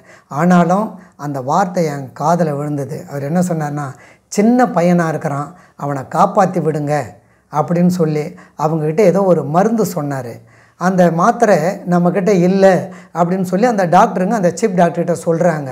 அப்போ அந்த சீஃப் டாக்டர் சொல்கிறாரு, என் டேபிளில் சாம்பிள் பீஸ் இருக்குது, அதை கொண்டுன்னு வந்து அவனுக்கு கொடுங்க, சின்ன பையனாக இருக்கிறான், அவனை காப்பாற்றி விடுங்க அப்படின்னு சொல்லிவிட்டு என்னுடைய அம்மா பக்கம் திரும்பி டாக்டர் சொல்கிறார் எங்கள் அம்மா கிட்ட, அவன் இன்னொரு முறை குடித்தான்னா கண்டிப்பாக செத்துருவான், அவனை காப்பாற்ற முடியாது அப்படின்னு எங்கள் அம்மா கிட்ட சொன்னோடனே எங்கள் அம்மா சொல்கிறாங்க, சார் என் பையனுக்கு அந்த பழக்கமே கிடையாது, அவனுக்கு குடி பழக்கமே கிடையாது அப்படின்னு சொல்லி அந்த டாக்டர்கிட்ட எங்கள் அம்மா சொன்னாங்க. அப்போ அந்த டாக்டர் சொன்னார், ஏம்மா நீ டாக்டரா நான் டாக்டரா, அப்போ நான் பொய் சொல்கிறேன்னா அப்படின்னு சொல்லி எங்கள் அம்மாவை கடிஞ்சு கொண்டார். அப்போ எங்கள் அம்மாவுக்கு எதுவுமே புரியல. பக்கத்தில் என் தங்கச்சிங்க நிற்கிறாங்க, அவங்களுக்கு எதுவுமே புரியல. இவன் எப்போ குடித்தான், இந்த அளவுக்கு குடலில் புண்ணு ஏற்படுற அளவுக்கு இரத்த வாந்தி எடுக்கிற அளவுக்கு இவன் எப்போ குடித்தான், யாரும் பார்க்கலையே, இப்படிப்பட்ட எண்ணங்கள் அவங்களுக்கு வந்துச்சு. அவங்க என்னை அப்படியே பார்த்தாங்க. நான் எந்த பதிலும் சொல்லலை. அதுக்கப்புறம் கிட்டத்தட்ட ஒரு வாரம் அந்த ஹாஸ்பிட்டலில் இருந்தேன். ஆப்ரேஷன் பண்ணால் தான் இவனை காப்பாற்ற முடியும், இல்லைனா காப்பாற்ற முடியாது அப்படின்னு திட்டம் தெளிவாக சொல்லிட்டாங்க. உடனே எங்கள் வீட்டில் எங்கள் அம்மாலாம் பயந்தாங்க. ஆப்ரேஷன் பண்ணால் எப்படி என் பையன் படைப்பானா, உயிராக வருவானா, இத்தனை பிள்ளைங்க அவனுக்கு கீழே இருக்கிறாங்களே, என் பிள்ளைங்க அக்கா தங்கச்சிங்க இருக்கிறாங்களே, இந்த குடும்பத்தை யார் நடத்துவா அப்படின்னு சொல்லி எங்கள் அம்மாவும் என்னுடைய தம்பி என் தங்கச்சிங்களாம் அப்படியே என்னை சுற்றி அப்படியே நின்றுக்கின்னு இருந்தாங்க. நான் எல்லாரையும் பார்த்தேன். ஆப்ரேஷன் பண்ணலாம் காப்பாற்ற முடியாதுன்னு டாக்டர் திட்டம் தெளிவாக சொல்லிட்டு போயிட்டார். ஆம், என் அன்பு சகோதர சகோதரிகளே, ஒரு நாள் அந்த ஆப்ரேஷனுக்கு நாள் குறிச்சிட்டாங்க. விடிஞ்ச ஆப்ரேஷன். அந்த நேரத்தில் எங்கள் சித்தப்பா இன்னும் என்னுடைய அம்மா ஒரு நாள் அந்த ராத்திரியில் வந்தாங்க. வந்து ராத்திரியாக என்னை வீட்டுக்கு கூட்டின்னு போயிடலாம், அப்படியே பிழைச்சாலும் பரவாயில்ல, பிழைக்கலனாலும் பரவாயில்ல, அவன் வீட்லேயே கூட மறித்து போட்டோம், ஒன்றும் பிரச்சனை இல்லை அப்படின்னு சொல்லி என்னை ராத்திரி கூட்டின்னு போகிறதுக்காக அவங்க என் பெட்டுக்கிட்ட வந்துட்டாங்க. அதுக்கு முன்னால் இந்த மேனேஜர் சொன்ன அந்த சத்தியங்கள் என் இருதயத்தினுடைய ஆழத்தில் பதிஞ்சிருந்தது. பெரிய அளவில் எனக்கு சத்தியம் தெரியலனா கூட அப்போ தான் நான் ஆரம்பம். அந்த சகோதரர் லேமன்ஸ் இவாஞ்சலிக்கல் ஃபெலோஷிப் என்கிற அந்த சபைக்கு போகிற ஒரு சகோதரர், அவர் சொன்னார், நீ ஆண்டவரை பிடிச்சிக்கோ, நிச்சயமாக அவர் உன்னை காப்பாற்றுவார். அவர் தான் மெய்யான தேவன், அவர் தான் தெய்வம், அந்த சத்தியம் தான் உன்னை விடுதலையாக்கும், உன் பாவ வாழ்க்கையிலேருந்து விடுதலை பெறணும், நீ ரட்சிப்பை பெற்றுக்கணும் அப்படின்னு சொன்ன அந்த சத்தியங்கள் என் இருதயத்தின் ஆழத்தில் இருந்தது. எங்கள் அம்மா, என்னுடைய சித்தப்பா, என் சொந்தக்காரங்க என்னை கூட்டின்னு போகிறதுக்கு வர்றதுக்கு முன்னால் நான் தனிமையில், அதாவது என்னுடைய தலைமாட்டில் ஒரு பைபிள் வைக்கப்பட்டிருந்தது. நான் அந்த பைபிள் எடுத்து என் கையில் வச்சுக்கினேன். அதிகமான வசனங்கள் கூட எனக்கு படிக்க தெரியாது. பைபிள் எடுத்து என் கையில் வச்சுக்கினேன். நான் ஆண்டவர்கிட்ட ஒரு ஜெபம் பண்ணேன். ஆண்டவரே, இந்த நேரத்தில் என் உயிர் போகுமானால், இப்போ நான் செத்துருவேன், நான் மரித்தேன், ஆனால் அந்த பரலோகத்துக்கு நான் வரா மாதிரி இருந்தால் எனக்கு மரணம் சம்பவிக்கட்டும். இல்லை, என்னுடைய பாவம் இன்னும் எனக்கு கழுவப்படலை, நான் பரலோகத்துக்கு வர முடியாது அப்படின்னு சொன்னால் எனக்கு இப்பொழுது மரணம் வரக்கூடாது, எனக்கு ஆப்ரேஷன் நடக்கணும், எனக்கு நீங்கள் ஜீவனை கொடுக்கணும். நான் ஜீவனை நீங்கள் எனக்கு கொடுத்தீங்கன்னா என்னுடைய உயிர் இருக்கிற வரைக்கும் உமக்கு நான் ஊழியம் பண்ணுறேன். இயேசு கிறிஸ்துவே மெய்யான தேவன் என்பதை நான் சபையில் மற்ற பொது இடங்களில் அநேகருக்கு உம்மை குறித்து நான் சாட்சி கொடுக்குறேன் அப்படின்னு சொல்லி நான் ஆண்டவர்கிட்ட ஒரு ஜெபம் பண்ணேன். அப்போது ஆண்டவர் எனக்கு திட்டம் தெளிவாக ஆண்டவர் எனக்கு சொன்னார், உனக்கு நான் ஜீவனை கொடுப்பேன் அப்படின்னு சொல்லி. உடனே நான் கண்ணு முழித்து பார்க்குறேன், என்னை கூட்டின்னு போகிறதுக்கு என்னுடைய அம்மா, சித்தப்பா, இன்னும் ஒரு சிலர் வந்திருந்தாங்க. ராத்திரியாக என்னை கூட்டின்னு போயிடலாம் அப்படின்னு சொல்லி. அப்போ நான் சொன்னேன், இல்லை, கண்டிப்பாக நான் ஆப்ரேஷன் பண்ணிப்பேன், எனக்கு சுகம் கிடைக்கும், நான் ஊழியம் பண்ணுவேன் அப்படின்னு சொல்லி அவங்கள்ட்ட சொல்லி நான் வீட்டுக்கு வரல. மறுநாள் விடிந்தது. எனக்கு ஆப்ரேஷன் பண்ணுறதுக்கு எல்லா விதமான ஏற்பாடு பண்ணாங்க. என்னை ஆப்ரேஷன் தியேட்டருக்கு கூட்டிகின்னு போனாங்க. அந்த கூட்டிகின்னு போய் ஆப்ரேஷன் தியேட்டரில் என்னை படுக்க வைத்திருக்கும்போது அந்த மயக்க மருந்து கொடுக்குற டாக்டரை பார்த்து இந்த ஆப்ரேஷன் பண்ணுற டாக்டர் மருத்துவர் கேட்குறாரு, எவ்வளவு நேரம் இவன் தாங்குவான் மயக்க மருந்து கொடுத்தா அப்படின்னு சொல்லி கேட்கும்போது அந்த மயக்க மருந்து கொடுக்குற டாக்டர் சொல்கிறாரு, 20 நிமிஷம்தான் தாங்குவான் அப்படின்னு. அப்போ இந்த டாக்டர் சொல்கிறாரு, இல்லை, 40 நிமிஷம் எப்படியும் ஆகும் அந்த ஆப்ரேஷன் நடக்கிறதுக்கு அப்படின்னு சொல்லும் போது அந்த மயக்க மருந்து கொடுக்குற டாக்டர் சொன்னார், 40 நிமிஷம் இவன் தாங்க மாட்டான், 20 நிமிஷம்தான் அப்படின்ட்டு. ஆனாலும் எனக்கு ஆப்ரேஷன் 40 நிமிடங்கள் எனக்கு ஆப்ரேஷன் நடந்தது, சக்ஸஸாக நடந்தது. ஆண்டவர் எனக்கு உதவி பண்ணார். அதற்கு பிறகு இயேசுவில் அன்பான என் அன்பு சகோதர சகோதரிகளே, ஆண்டவர் எனக்கு பரிபூர்ணமான சுகத்தை கொடுத்தார். எனக்கு பரிபூர்ணமான சுகத்தை கொடுத்தார். நான் வீட்டுக்கு வந்தேன், டிஸ்சார்ஜ் ஆகி வீட்டுக்கு வந்தேன். அன்றையிலிருந்து நான் ஆண்டவருக்கு ஊழியம் செய்யணும் அப்படிங்கிற அந்த வாஞ்சையோடு அதற்கு பிறகு நான் பைபிள் ஸ்டடியெல்லாம் படிக்க ஆரம்பித்தேன். இன்னும் ஒரு படி அதிகமாக போய் கத்தோலிக்க திருச்சபையினுடைய அந்த ஃபாதருங்க படிக்கிற தியாலஜியில் செமினரியில் போய் 1 வருஷம் நான் இறையியல் படித்தேன். எதுக்காகனா கத்தோலிக்கத்தினுடைய அந்த முழு காரியங்களை நான் நல்லா புரிஞ்சுக்கணும் அப்படின்னு சொல்லி. அதற்கப்புறம் வெளியே வந்து நான் பைபிள் ஸ்டடி 3 பைபிள் ஸ்டடி நான் படித்தேன், ரெகுலராக படித்து சத்தியத்தை நான் தெரிஞ்சுக்கினேன். இயேசுவில் அன்புக்குரியவர்களே, ராமாயணம், மகாபாரதம், இதிகாசங்கள், உபநிஷங்கள், சித்தர் பாடல், பைபிள், குரான், இது எல்லாத்தையும் என்னால் எவ்வளோ படிக்க முடியுமோ நான் படித்தேன். ஏன்னு சொன்னால் நான் ஊழியத்திற்கு வரும்போது ஆண்டவர் எனக்கு திட்டம் தெளிவாக சொன்னார், உன்னை நான் வல்லமையாக எடுத்து நான் பிரயோஜனப்படுத்துவேன். இயேசுவில் அன்பானவர்களே, இயற்கையாகவே எனக்கு பேச்சு திறமை உண்டு. நான் என்னுடைய வகுப்பில் படிக்கும் போது ஆசிரியர்கள் எனக்கு மேடையில் பேசுவதற்கான அந்த பயிற்சி எனக்கு கொடுத்தாங்க. நான் நல்லா நடிப்பேன், நல்லா பேசுவேன். அதற்கு பிறகு கூட அரசியலில் கொஞ்ச நாட்கள் நான் ஈடுபட்டு இருந்து ஒரு சில வேட்பாளர்களுக்காக நான் தேர்தல் பிரச்சாரம் பண்ணும்போது அப்போது ஒரு சகோதரி சொன்னாங்க, ஏம்பா, இந்த அளவுக்கு நீ பேசுகிறிய, இது ஆண்டவருக்காக நீ பிரயோஜனப்படுத்தினா ரொம்ப நல்லா இருக்குமே அப்படின்னு அவங்க சொன்ன அந்த வார்த்தைகள்லாம் என்னுடைய நினைவில் வந்தது. அப்போ தான் ஆண்டவர்கிட்ட சொன்னேன், ஆண்டவரே, உமக்காக நான் வைராக்கியமாக நான் ஊழியம் பண்ணுறேன் அப்படின்னு சொல்லி நான் அதிகமான ஊழியங்களை நான் செய்து வருகிறேன். குறிப்பாக சொன்னோம்னா தெரு பிரசங்கங்கள் நான் பண்ணுவேன். பஸ்ஸில் ஏறி புதிய ஏற்பாட்டு பைபிள் எடுத்து பஸ்ஸில் ஏறி அந்த பரிசுத்த வேதத்தினுடைய அந்த முக்கியத்துவத்தை சொல்லி யாருக்கெல்லாம் பைபிள் தேவைப்படுதோ நீங்கள் கையை தூக்குனீங்கன்னா உங்களுக்கு நான் இலவசமாக பைபிள் கொடுக்குறேன் அப்படின்னு சொல்லி அவர்களுக்கெல்லாம் நான் பைபிள் கொண்டு போய் கொடுத்தேன். இந்து மக்களுக்கு எப்படி சுவிசேஷத்தை சொல்லணும், இஸ்லாமியர்களுக்கு எப்படி சொல்லணும், கத்தோலிக்க கிறிஸ்தவர்களுக்கு எப்படி சுவிசேஷத்தை சொல்லணும், நான் பெந்தகோஸ்து கிறிஸ்தவன் ஆவிக்குரிய திருச்சபை சார்ந்தவன் அப்படின்னு சொல்லி பரிசுத்தமே இல்லாமல் ஒரு பாவ வாழ்க்கையில் வாழுற அவர்களுக்கு எப்படி சுவிசேஷத்தை சொல்லணும் அப்படின்னு சொல்லி ஆண்டவர் எனக்கு நிறைய காரியங்களை எனக்கு வெளிப்படுத்தினார். ஒரு நாள் இயேசுவில் அன்புக்குரியவர்களே, நிறைய பாஸ்டர்ஸுங்க சொன்னாங்க, ஐயா நீங்கள் முறைப்படி பைபிள் ஸ்டடி படிச்சிருக்கிறீங்க, கத்தோலிக்க திருச்சபையில் இருந்திருக்கிறீங்க, நீங்கள் எப்படியாவது ஒரு சபை வைக்கலாமே, நீங்கள் ஒரு சபையில் ஒரு ஊழியக்காராக நீங்கள் நிற்கலாம், எவ்வளோ நாட்களுக்கு இப்படி தெருவாக நீங்கள் ஊழியம் பண்ணுவீங்க அப்படின்னு சொல்லி ஊழியக்காரங்க எனக்கு ஆலோசனை சொன்ன போது நான் ஒரு நாள் பகல் 12 மணி இருக்கும் என் வீட்டில் தனியாக நான் கட்டிலில் படுத்துக்கினேன். நான் ஆண்டவர்கிட்ட ஜெபம் பண்ணேன். அதுக்குள்ளே நான் பைபிள்லாம் நல்லா படிச்சிட்டேன், சத்தியங்கள்லாம் எனக்கு நிறைய தெரிஞ்சிடுது. பரிசுத்த ஆவியானவர் எனக்கு சத்தியத்தை வெளிப்படுத்தினார். ஒரு நாள் அப்படி நான் ஜெபம் பண்ணும்போது எனக்கு ஆண்டவருடைய குரல் திட்டம் தெளிவாக சொன்னிச்சு, எழுந்த பைபிள் எடு அப்படின்னு சொல்லி. அந்த பைபிள் எடுத்து நான் பிரிக்கிறேன். 2 தீமோத்தேயுல 2 தீமோத்தேயுல 4th சாப்டர் 4வது அதிகாரத்தில் 2வது வசனம் ஆண்டவர் எனக்கு தெளிவாக சொன்னார். நான் அவர்கிட்ட கேட்டது என்னென்னா, ஆண்டவரே என் வாழ்நாள் முழுவதும் நான் சுவிசேஷ ஊழியம் பண்ணணுமா, நான் ஒரு சபையை வைத்து நான் ஊழியம் பண்ணணுமா, நான் எதை பண்ணணும், இந்த நாளில் எனக்கு திட்டம் தெளிவாக எனக்கு நீங்கள் சொல்லணும். இதுவே என்னுடைய இந்த ஊழியத்தை குறித்து கடைசி வாக்கு தத்துவங்கிட்ட நான் கேட்குறேன் அப்படின்னு சொல்லி நான் ஜெபம் பண்ணும்போது தான் ஆண்டவர் அந்த வார்த்தையை கொடுத்தாரு. சமயம் வாய்த்தாலும் வாய்க்காவிட்டாலும் நீ நற்செய்தி அறிவி. அதாவது விவிலியத்தில் சொல்கிறேங்க, நீ சுவிசேஷத்தை பிரசங்கி, கண்டித்து உணர்த்து, கடிந்து கொள்ளு, நீ சுவிசேஷனுடைய வேலையை செய்ய, நீ தீங்கு அனுபவி, அதாவது பாடு அனுபவி என் ஆண்டவர் எனக்கு திட்டம் தெளிவாக சொன்னார்.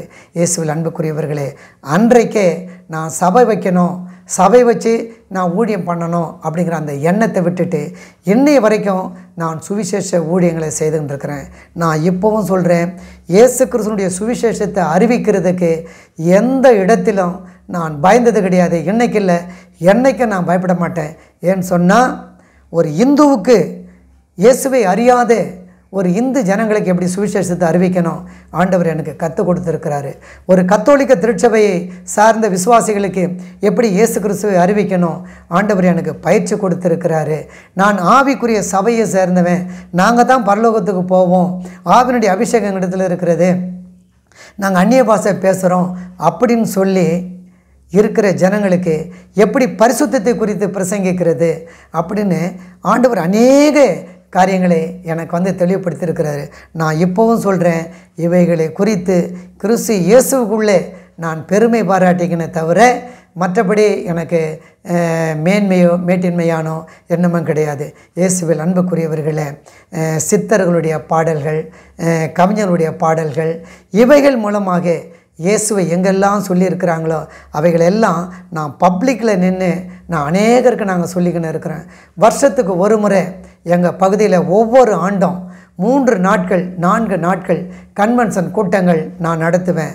அந்த நாட்களில் அந்த 3 நாட்களும் அரசாங்கத்தினுடைய உத்தரவு பெற்று பர்மிஷன் பெற்று பொது இடத்துல நான் கூட்டம் நடத்துவேன். அந்த கூட்டத்தில் நான் தான் பிரசங்கம் பண்ணுவேன். இயேசு யாருங்கிறத அநேக ஜனங்களுக்கு நான் அறிவிப்பேன். என்னுடைய ஊழியத்தினுடைய அனுபவங்களை சொல்லணுன்னா நிறைய இருக்குங்க. காலையில் 5 மணிக்கு வீட்டை விட்டு நான் கிளம்பிடுவேன். தெருவாக மெக்கஃபோன் எடுத்துக்கின்னு போய் நான் இயேசு கிறிஸ்துவை நான் அறிவிப்பேன்.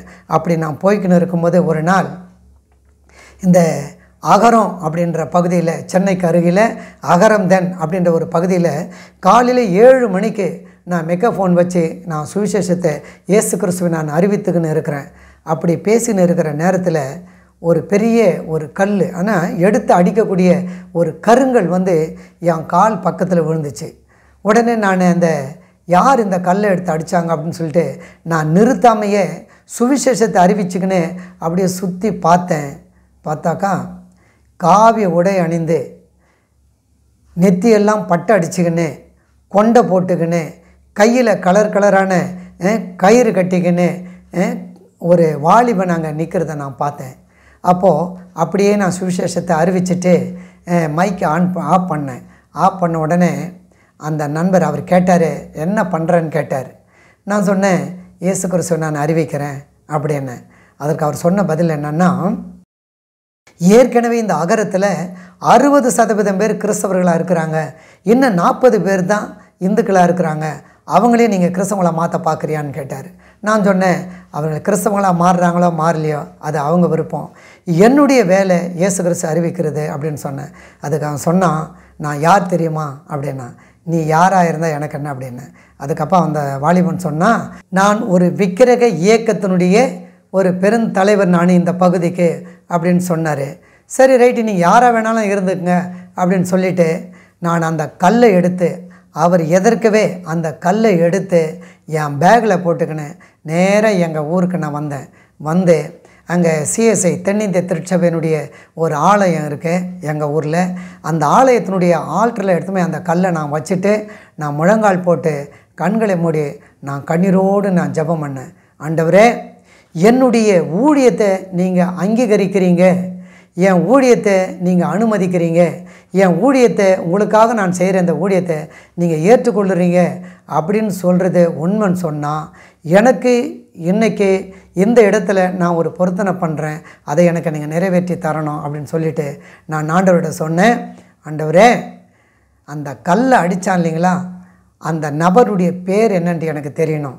அந்த பேர் எனக்கு தெரிஞ்சதுன்னா ஒவ்வொரு நாளும் அந்த சகோதரனுடைய பேரை சொல்லி நான் ஜெபம் பண்ணுவேன் அப்படின்னு சொல்லி நான் ஒரு பொருத்தனை பண்ணிவிட்டு அந்த கல் எடுத்துக்கின்னு நான் என் வீட்டுக்கு வந்துட்டேன். இயேசுவில் அன்புக்குரியவர்களே, நாட்கள் அதிகமாகலை, ஒரு 2 நாள் தாங்க, 2 நாள் தான் கடந்தது. மப்பேடு என்கிற ஒரு பகுதிக்கு என்னுடைய வியாபார விஷயமாக நான் போகும்போது காலையில் ஒரு 10-10:30 மணி இருக்கும். இப்போ அங்கே இருக்கிற ஒரு கடையில் போய்ட்டு ஒரு டீ சாப்பிட்றதுக்காக டீ சொல்லிவிட்டு நான் பேப்பர் எடுத்து படிச்சுக்கின்னு இருந்தேன். அப்போது தற்செயலாக நான் அப்படி ரோட்டில் பார்க்குறேன், அந்த வாலிபன் புல்லட்டில் வேகமாக வந்து நேராக அந்த டீ கடையாண்ட வந்து ஸ்டாண்ட் போட்டார். நான் அவரை பார்த்த உடனே நான் கீழே குனிஞ்சிட்டேன். ஏன்னா மறுபடியும் ஏதாச்சும் பேச போகிறாரு அப்படின்னு சொல்லி நான் கீழே குனிஞ்சிட்டேன். வந்த அந்த வாலிபன் நேராக அந்த டீ கடையில் வந்து, மாஸ்டர் ஒரு டீ போடுங்க அப்படின்னு சொல்லிவிட்டு அவர் அப்படியே தற்செயலாக அப்படி பின்னால் திரும்பி பார்த்தாரு. திரும்பி பார்க்கும்போது அவருக்கு தெரிந்த ஒருத்தர் வண்டியில் வந்தாருங்க. அவர்கிட்ட பேசுகிறதுக்காக இந்த வாலிபன் ரோட்டுக்கு போயிட்டார். 2 பேரும் பேசிக்கின்னு இருக்கிறாங்க. இந்த டீ மாஸ்டரு டீ போட்டு அந்த வாலிபனை கூப்பிட்டாருங்க. மூர்த்தி, டீ போட்டாச்சு வாப்பா அப்படின்னாரு. அப்போ தான், ஆண்டவரே உமக்கு ஸ்தோத்திரம், என்னுடைய பொருத்தனையை என்னுடைய எண்ணத்தை நீங்கள் நிறைவேற்றிட்டீங்க, என் ஊழியத்தை நீங்கள் அங்கீகரிக்கிறீங்க, அந்த சகோதரன் பேர் மூர்த்தியா அப்படின்னு சொல்லிவிட்டு அன்னையிலிருந்து அந்த சகோதரனுக்காக ஒவ்வொரு நாளும் நான் ராத்திரியும் பகலும் என்னுடைய தனி ஜபத்திலும் நான் ஜபம் பண்ணிக்கின்னு இருந்தேன். அதனுடைய விளைவு நான் உங்களுக்கு சொல்கிறேன் பாருங்கள். நான் சொல்கிறது பொய் சாட்சி கிடையாது. ஏன்னு சொன்னால், இந்த பரிசுத்த வேதத்தில் பிதாவாகிய தேவன் எழுதி கொடுத்த அந்த 10 கட்டளையில் ஒரு கட்டளை என்னன்னு சொன்னால், பொய் சாட்சி சொல்லாதிருப்பாயாக அப்படின்னு சொல்லி. கோர்ட்டில் போய் சொல்கிறது மட்டும் பொய் சாட்சி இல்லைங்க. ஆண்டவர் எனக்கு செய்யாத சில காரியங்களை, ஆண்டவர் நடத்தாத சில அதிசயங்களை, எனக்கு இதை செய்தார் அதை செய்தார்னு சொல்லி டெவலப் பண்ணி பொய் சொல்கிறதுக்கு கூட பொய் சாட்சி தான் என்பது ஆண்டவர் எனக்கு வந்து உணர்த்திருக்கிறாரு. ஆகையினால நான் சொல்கிறேன் பாருங்கள். அதற்கு முன்னால் மலை ஊழியங்களை குறித்து ஆண்டவர் எனக்கு ஒரு தரிசனம் கொடுத்தார்.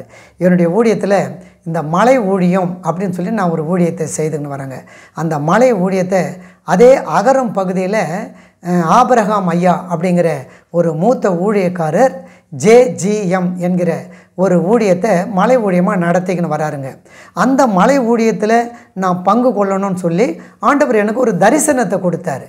தரிசனத்தை கொடுத்தது நிமித்தம் அவரோடு கூட சேர்ந்து கிட்டத்தட்ட ஒரு 5-6 ஆண்டு காலங்கள் நான் மலை ஊழியத்தை செய்துக்கின்னு வரேங்க. இந்த கல்வராயன் மலை, வெள்ளிமலை, கொல்லிமலை, சித்தேரி மலை, இப்படிப்பட்ட மலை பகுதிகளில் மலைவாழ் மக்கள் மத்தியில் அவரோடு சேர்ந்து நான் சுவிசேஷத்தை அறிவிச்சுக்கின்னு வரேன். அப்போது அந்த மலை ஊழியத்தில் ஒரு நாள் அவர்கிட்ட நான் சொன்னேன், ஐயா, உங்கள் பகுதிக்கு இப்படி நான் வந்தேன், இப்படி ஒரு வாலிபன் இப்படி என்னை தடுத்தார், அவருக்காக நான் ஜெபம் பண்ணின்னு இருக்கிறேன் அப்படின்னு சொல்லும் போது அவர் சொன்னார், ஐயா, அவன் மோசமான ஆள் பார்த்து அப்படின்னு சொன்னார். ஒரு 4-5 மாதங்கள் கடந்தது. அதே மலை ஊழியத்தில் அந்த ஆபிரகாம் ஐயா சொன்னார், ஐயா, நீங்கள் சொன்னீங்களே அந்த குடும்பத்தில் அவனுடைய அப்பாவும் அம்மாவும் சர்ச்சுக்கு வராங்க ஐயா, அந்த மூர்த்தி இன்றைக்கி நிறைய கிறிஸ்தவங்களுக்கு உதவி பண்ணுறான் ஐயா, ஆனால் அவன் இன்னும் ஆண்டவரை ஏற்றுக்கல, அதுக்காக ஜெபம் பண்ணிக்க அப்படின்னு சொன்னார். இன்னும் அவருக்காக நான் ஜெபம் பண்ணிக்கணும் வரேன். ஆகையினால கிறிஸ்து இயேசுவில் அன்பான என் அன்பு சகோதர சகோதரிகளே, தேவன் வல்லமையாக எங்களை எடுத்து அவர் உபயோகப்படுத்தின்னு வராரு. நான் இப்போவும் சொல்கிறேங்க, ஆண்டவருடைய சுவிசேஷத்தை சொல்கிறதுக்கு இயேசு கிறிஸ்துவே மெய்யான தேவனும் ஜீவனமாக அவர் இருக்கிறார் அப்படின்னு சொல்கிறதுக்கு எந்த விதத்திலும் நான் ஒரு பின் பாயிண்டில் கூட நான் தயங்க மாட்டேன். நீங்கள் பார்க்குறீங்க, இப்போ என்னுடைய சட்டையில் பார்த்தீங்கன்னா நான் அந்த பேட்ச் குத்தின்னு இருக்கிறேன். என்னுடைய அனுபவம் ஒரு சிலதை நான் சொல்கிறேன். நான் தமிழ்நாடு பெஸ்ட் கண்ட்ரோல் அப்படின்னு சொல்லிட்டு ஒரு சின்ன நிறுவனம் வச்சு நான் நடத்திக்கின்னு இருந்தேன். அப்போ டிவிஎஸ் குரூப்பில் நான் மருந்தடிக்க போவேன். அப்படி போகும்போது அங்கே எல்லாருமே கிறிஸ்துவை அறியாத ஓப்பனாக சொன்னோம்னா அவர்கள் எல்லாருமே பிராமணர்கள். அப்போது ஒருத்தர் சொன்னாருங்க, அந்த ஹெச்ஆர் சொன்னார், சார் நீங்கள் கோச்சிக்காதீங்க, இங்கே எல்லாமே பிராமணா இருக்கிறாங்க, நீங்கள் இந்த பேட்சை குத்திக்கின்னு வரீங்க, இந்த பேட்சை நீங்கள் எடுக்கலாமே அப்படின்னு சொன்னார். அப்போ நான் சொன்னேன் அவருக்கு, இந்த பாருங்கள் சார், இந்த பேட்சை குத்தாமல் இங்கே வரணும் அப்படின்னு சொல்லி நீங்கள் சொன்னீங்கன்னா உங்களுடைய வேலையே எனக்கு தேவையில்லை. எனக்கு என்னுடைய ஆண்டவர் இயேசு கிறிஸ்து முக்கியம். அவர் நினச்சான்னா இதை விட எனக்கு அதிகமான வேலைகளை கொடுப்பாரு அப்படின்னு அவர்கிட்ட நான் சொன்ன உடனே அவர் அப்படியே நான் சார் சாரிங்க, ஒன்றும் நினைக்காதீங்க, சும்மா நான் யதார்த்தமாக சொன்னேன், அது உங்கள் விருப்பம் அப்படின்னாரு. ஆகையினால இயேசுவில் அன்பான என் அன்பு சகோதர சகோதரிகளே, இந்த இயேசு கிறிஸ்துவை அறிவிக்கிறதுக்கு நான் எந்த இடத்துலையும் தயங்கினதே கிடையாதுங்க. இன்னொரு முறை கூட இந்த கிராம ஊழியத்தில் போகும்போது எத்தனையோ பேர் எங்களை அடிக்க வந்திருக்கிறாங்க. ஒரு முறை கண்டிகன் ஒரு பஸ் ஸ்டாப்பில் அதே காலையில் 7 மணிக்கு நான் ஆண்டவரை குறித்து பேசிக்கின்னு இருக்கும்போது ஒரு பெரியவர் ரொம்ப நேரம் உன்னிப்பாக கவனிச்சுக்கின்னு இருந்தார். நான் நினச்சேன் நாம் பேசுகிறத அவர் கூர்ந்து கவனிக்கிறார் அப்படின்னு. ஆனால் பேசி முடித்த பிறகு அவர் எழுந்து நின்று காரி துப்பி அவர் சொன்னார், போடா திருட்டு பையா அப்படின்னாரு. அவர் யாரும் எனக்கு தெரியாது. ஆனால் இயேசு கிறிஸ்து தான் மெய்யான கடவுள் அப்படின்னு சொல்லிட்டு நான் அறிவித்ததன் நிமித்தம் அவர் என்னை சொன்னார், போடா திருட்டு பையா அப்படின்னு சொல்லிட்டு என்னை காரி துப்பிட்டு போனாது. அவருக்காகவும் நான் ஜபிச்சுக்கிட்டு இருக்கிறேன். அதே மாதிரி எத்தனை ஊர்களில் அடிக்கிறதுக்கு வந்திருக்கிறாங்க. இயேசுவில் அன்புக்குரியவர்களே, இந்த தாம்பரத்தில் டவுன் பஸ்ஸில் ஒவ்வொரு பஸ்ஸுலையும் ஏறி நான் ஆண்டவரை குறித்து நான் அறிவிப்பேன். ஒரு நாள் ஒரு பஸ்ஸில் ஏறி நான் ஆண்டவரை குறித்து சொல்லும்பொழுது அந்த பஸ்ஸில் இருந்து ஒருத்தர் எழும்பி கடுமையான வார்த்தையில் என்னை திட்டினாருங்க. ஆனாலும் அவருடைய வேலையை அவர் பார்க்குறாருன்னு சொல்லி நான் ட்ராக்ஸ் எல்லாம் கொடுத்துட்டு பைபிளை கொடுத்துட்டு அந்த பஸ்ஸை விட்டு கீழே இறங்கினேன். பக்கத்தில் இன்னொரு பஸ்ஸு இருந்தது. அந்த பஸ்ஸில் என்னுடைய முதல் காலை நான் எடுத்து வச்சு நான் சொன்னேன், இயேசுவில் அன்புக்குரியவர்களே அப்படின்னு சொல்லிட்டு ஆரம்பித்தேன். அந்த டிரைவருங்க கண்ணி இமைக்கிற நேரத்தில் அந்த ஸ்டேரிங்கை விட்டுட்டு அப்படியே அந்த மேல் கம்பியை பிடிச்சி எட்டிய நெஞ்சில் உதைக்கிறதுக்கு காலை தூக்கிட்டார். தூக்கும் போது சொன்னார், இறங்குடா கீழே இறங்குடா அப்படின்னாரு. உடனே நான் கீழே இறங்கிட்டேன். அதுக்கப்புறம் நான் யோசனை பண்ணேன், வாகன மோட்டார் சட்டத்தின்படி பஸ்ஸில் ஏறி பிரச்சாரம் பண்ணுறது தப்பு, நம்ம அந்த சட்டத்துக்கு நம்ம கீழ்ப்படியணும், இனி நம்ம பஸ்ஸில் ஏறக்கூடாது, நம்ம கீழே இருந்து சொல்லணும்னு சொல்லி அன்னிலிருந்து நான் கீழே இருந்து தான் டேக்ஸ் கொடுக்குறது, பைபிள் கொடுக்கறது, இந்த வேலைகள் எல்லாம் நான் பார்த்துக்கின்னு வரேன். ஆண்டவருக்காக இது வரைக்கும் இயேசுவில் அன்புக்குரியவர்களே நான் ஊழியம் பண்ணிக்கின்னு வரேன். அது மட்டும் இல்லைங்க, பெரிய பெரிய கூட்டங்களில் ஞாயிற்றுக்கிழமைகளை சபைகளில் பிரசங்கம் பண்ணுறதுக்கு கூப்பிடுவாங்க. எனக்கு நேரம் கிடைக்கும் போது நான் அப்படிப்பட்ட சபைகளுக்கு போய் இயேசு கிறிஸ்து தான் மெய்யான தேவன் என்பதை சத்தியத்தை சத்தியமாய் அறிவிக்கும்படியான அந்த கிருபையை ஆண்டவர் இதுவரைக்கும் கொடுத்துன்னு வராரு. இப்படி இருக்கிற அந்த நாட்களில் அதற்கு முன்னதாக கிட்டத்தட்ட ஒரு 28 வயசில் எனக்கு திருமணம் செய்கிறதுக்காக எனக்கு கல்யாணம் பண்ணி வைக்கிறதுக்கு யாருமே முன்னால் வரல. ஏன்னா அப்பா கிடையாது, அண்ணன் கிடையாது, குடும்பத்தில் போதுமான வருமானம் கிடையாது, மற்றபடி வேறு யாருமே பொறுப்பெடுத்து செய்கிறது எனக்கு ஆள் இல்லை. ஆனால் அந்த எனக்கு சத்தியத்தை அறிவித்த அந்த LF லேமன்ஸ் இவாஞ்சலிக்கல் ஃபெலோஷிப் என்கிற அந்த சபைக்கு நான் தொடர்ந்து போய்க்கின்னு இருந்தேன். அந்த சபையில் நான் போகும்போது தான் அந்த ஊழியக்காரங்க என்னை தனித்தனியாக கூப்பிட்டு என்னக்கிட்ட பேசுவாங்க, தம்பி நீ பாவத்தை அறிக்கையிடு, தன் பாவத்தை மறைக்கிறவன் வாழ்வடைய மாட்டான். அவைகளை நீ அறிக்கை செய்து விட்டுடணும். நீ கிறிஸ்தவனாக இருக்கிறது பெருசு இல்லை, நீ ஊழியம் செய்கிறது பெருசு இல்லை, முதலாவது நீ ரட்சிக்கப்படு, ஆண்டவர் உன் எல்லா காரியத்தையும் நேர்த்தியாக செய்வார் இப்படின்னு சொல்லி அத்தனை ஊழியக்காரர்களும் எனக்கு மிகுந்த அறிவுரைகள் சொல்லி, எனக்கு ஆலோசனை சொல்லி, ஆண்டவருடைய சத்தியத்தை சத்தியமாக எனக்கு போதிச்சாங்க. அந்த நாளில் தான் ஒரு நாள் நான் ஆண்டவருடைய சமூகத்தில் காத்திருந்து, ஆண்டவரே என்னுடைய பாவங்கள் எல்லாத்தையும் எனக்கு நினைவுபடுத்துங்க அப்படின்னு சொல்லி நான் ஆண்டவர்கிட்ட ஜெபிக்கும்போது, ஆண்டவர் நான் செய்த எல்லா பாவங்களையும் என் கண்களுக்கு முன்பாக அவர் காட்டினார். கிறிஸ்து அன்புக்குரியவர்களே, நான் யார் இடத்துல நான் சண்டை போட்டனோ, யாருடைய மனசு நோகும்படியெல்லாம் நான் நடந்தனோ, அவர்களிடத்தில் நேரில் போய் ஒவ்வொருத்தர் இடத்துலையும் நான் மன்னிப்பு கேட்டேன். நான் திருடின பொருட்களை அதை யாருக்குரியதோ அந்த பொருட்களை போய் நான் திருப்பி கொடுத்தேன். திருப்பி கொடுக்க வேண்டிய பொருட்களெல்லாம் திருப்பி கொடுத்தேன்.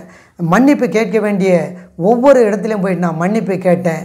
பாவம் அறிக்கை பண்ண வேண்டிய எல்லா பாவங்களையும் நான் அறிக்கை பண்ணினேன். இப்படி என்னுடைய வாழ்க்கையில் நான் செய்த எல்லா பாவங்கள், தவறுகள், தப்பிதங்கள் எல்லாவற்றையும் ஆண்டவர் எனக்கு ஒவ்வொன்றா எனக்கு ஒன்றன் பின் ஒன்றாக அவர் உணர்த்தும் போது எல்லா காரியங்களையும் நான் சரி செய்தேன். அப்படி சரி செய்யும் பொழுது என்னுடைய இருதயம் ஒரு லேசான இருதயம் போல் ஆகிறத நான் பார்த்தேன். எனக்குள்ளே ஒரு இனம் புரியாத ஒரு சந்தோஷம், ஒரு சமாதானம் எனக்கு வந்தது. அப்போ தான் மிகுந்த அந்த சந்தோஷத்தில் இருக்கும்போது அந்த ஊழியக்காரர்கள், நான் போன அந்த சபையினுடைய ஊழியக்காரர், அவர் பேர் டாக்டர் பால், அவர் ஒரு முறை பாலசாமி நீ திருமணம் பண்ணிக்கோ அப்படின்னு சொன்னார். நான் சொன்னேன், இருக்கட்டண்ணா, எனக்கு தங்கச்சிங்க இருக்காங்க, என் தங்கச்சிங்களுக்கு திருமணம் முடிஞ்ச பிறகு நான் பண்ணிக்கிறேன் அப்படின்னு சொன்னேன். அவர் சொன்னார், இல்லை தம்பி, நீ முதல்ல திருமணம் பண்ணிக்கோ அப்படின்னாரு. அதுக்கு பிறகு அந்த திருமணத்தை அவர் சொன்ன பிறகு ஒரு வருஷத்துக்கு நான் தள்ளி போட்டு என்னுடைய மூத்த தங்கச்சிக்கெல்லாம் நான் கல்யாணம் பண்ணேன். அதுக்கப்புறம் என்னுடைய இன்னொரு தங்கச்சி, மீதி 2 தங்கச்சி இருந்தாங்க, அவங்களுக்கு நான் கல்யாணம் பண்ணிவிட்டு நான் பண்ணிக்கிறேன் அப்படின்னு சொல்லிட்டு அந்த ஊழியக்காரர்கிட்ட சொன்னேன். அவர் சொன்னார், இல்லைப்பா, நீ கல்யாணம் பண்ணிக்கோ, உன்னுடைய திருமணத்துக்காக நீ போய் ஜெபம் பண்ணு அப்படின்னு சொல்லி அவங்க சொன்ன உடனே தொடர்ந்து அந்த என்னுடைய திருமணத்துக்காக நான் ஜெபம் பண்ணேன். ஓர் ஆண்டு கழித்து அதே ஊழியக்காரர் மறுபடியும் வீட்டுக்கு வந்தார். தம்பி, உன் கல்யாணத்துக்கு ஆண்டவர் பர்மிஷன் கொடுத்துட்டாரு, நீ திருமணத்தை பண்ணிக்கன்னாரு. அப்போ நான் கேட்டேன், ஆனால் பொண்ணு இன்னும் நான் பார்க்கலண்ணா, யாருன்னு தெரியலண்ணா.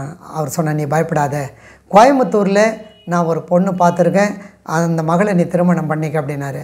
அப்போ நான் அவர்கிட்ட கேட்டேன், அப்போ அந்த பெண்ணினுடைய அந்த குடும்ப பின்னணி என்ன அப்படின்னு சொல்லி கேட்டும்போது, நீ எதையும் பற்றி நீ விசாரிக்காத, நீ ஜெபம் மட்டும் பண்ணு, நீ என் கூட கிளம்பி வான்னு சொல்லிவிட்டு ஒரு நாள் சொல்லிவிட்டு அந்த நாள் அவர் மைசூர் போயிட்டார். அவர் மைசூர் போன பிறகு ஒரு 2 நாள் கழித்து நான் மைசூர் போனேன். அந்த மைசூர்லேருந்து என்னை அவர் கூட்டிக்கின்னு கோயம்புத்தூர் போனார். கோயம்புத்தூரில் போன உடனே ஒரு வீட்டில் அந்த இப்போ நான் எனக்கு மனைவியாக இருக்கிற அந்த சகோதரி அவர் காட்டினார். அப்போது அந்த குடும்பத்தை பற்றி என்கிட்ட சொன்னார். என்னுடைய மாமனார் ஒரு போலீஸ் இன்ஸ்பெக்டரு, என்னுடைய மச்சான் ஒரு போலீஸு, இன்னொரு மச்சான் அவர் ஒரு தினகரனில் ஒரு ரிப்போர்ட்டராக இருக்கிறாரு, என்னுடைய ஒய்ஃபோட அக்கா ஒரு கவர்மெண்ட் ஹாஸ்பிட்டலில் ஒரு நர்ஸாக இருக்கிறாங்க. இப்படிப்பட்ட அந்த குடும்ப பின்னணி எனக்கு காட்டி அந்த மகளை எனக்கு திருமணம் பண்ணிக்கணும்னு சொல்லி அவர் சொன்ன பிறகு, நான் ஊழியக்காரர்களுக்கு நீங்கள் நல்ல இந்த இடத்த திருமணத்தில் நீங்கள் நல்லா கவனிக்கணும், அந்த ஊழியக்காரனுடைய வார்த்தைக்கு நான் கீழ்ப்படிஞ்சேன். ஏன்னா அந்த கத்தோலிக்க திருச்சபையிலேருந்து நான் வந்த பிறகு ஊழியக்காரர்களுக்கு கொடுக்க வேண்டிய அந்த கனத்தை, அந்த மரியாதையை நான் அதிகமாக கொடுத்தேன். ஊழியக்காரர்கள் சொல்கிறது தேவனுடைய வார்த்தை தானே அவங்க சொல்கிறாங்க அப்படின்னு சொல்லி முழுவதுமாக நான் கீழ்ப்படிஞ்சேன். அந்த என்னுடைய திருமண காரியத்திலையும் நான் முழுவதுமாக நான் கீழ்ப்படிந்தேன். என்னுடைய மனைவியின் பெயர் ஜோதி பாத்திமா.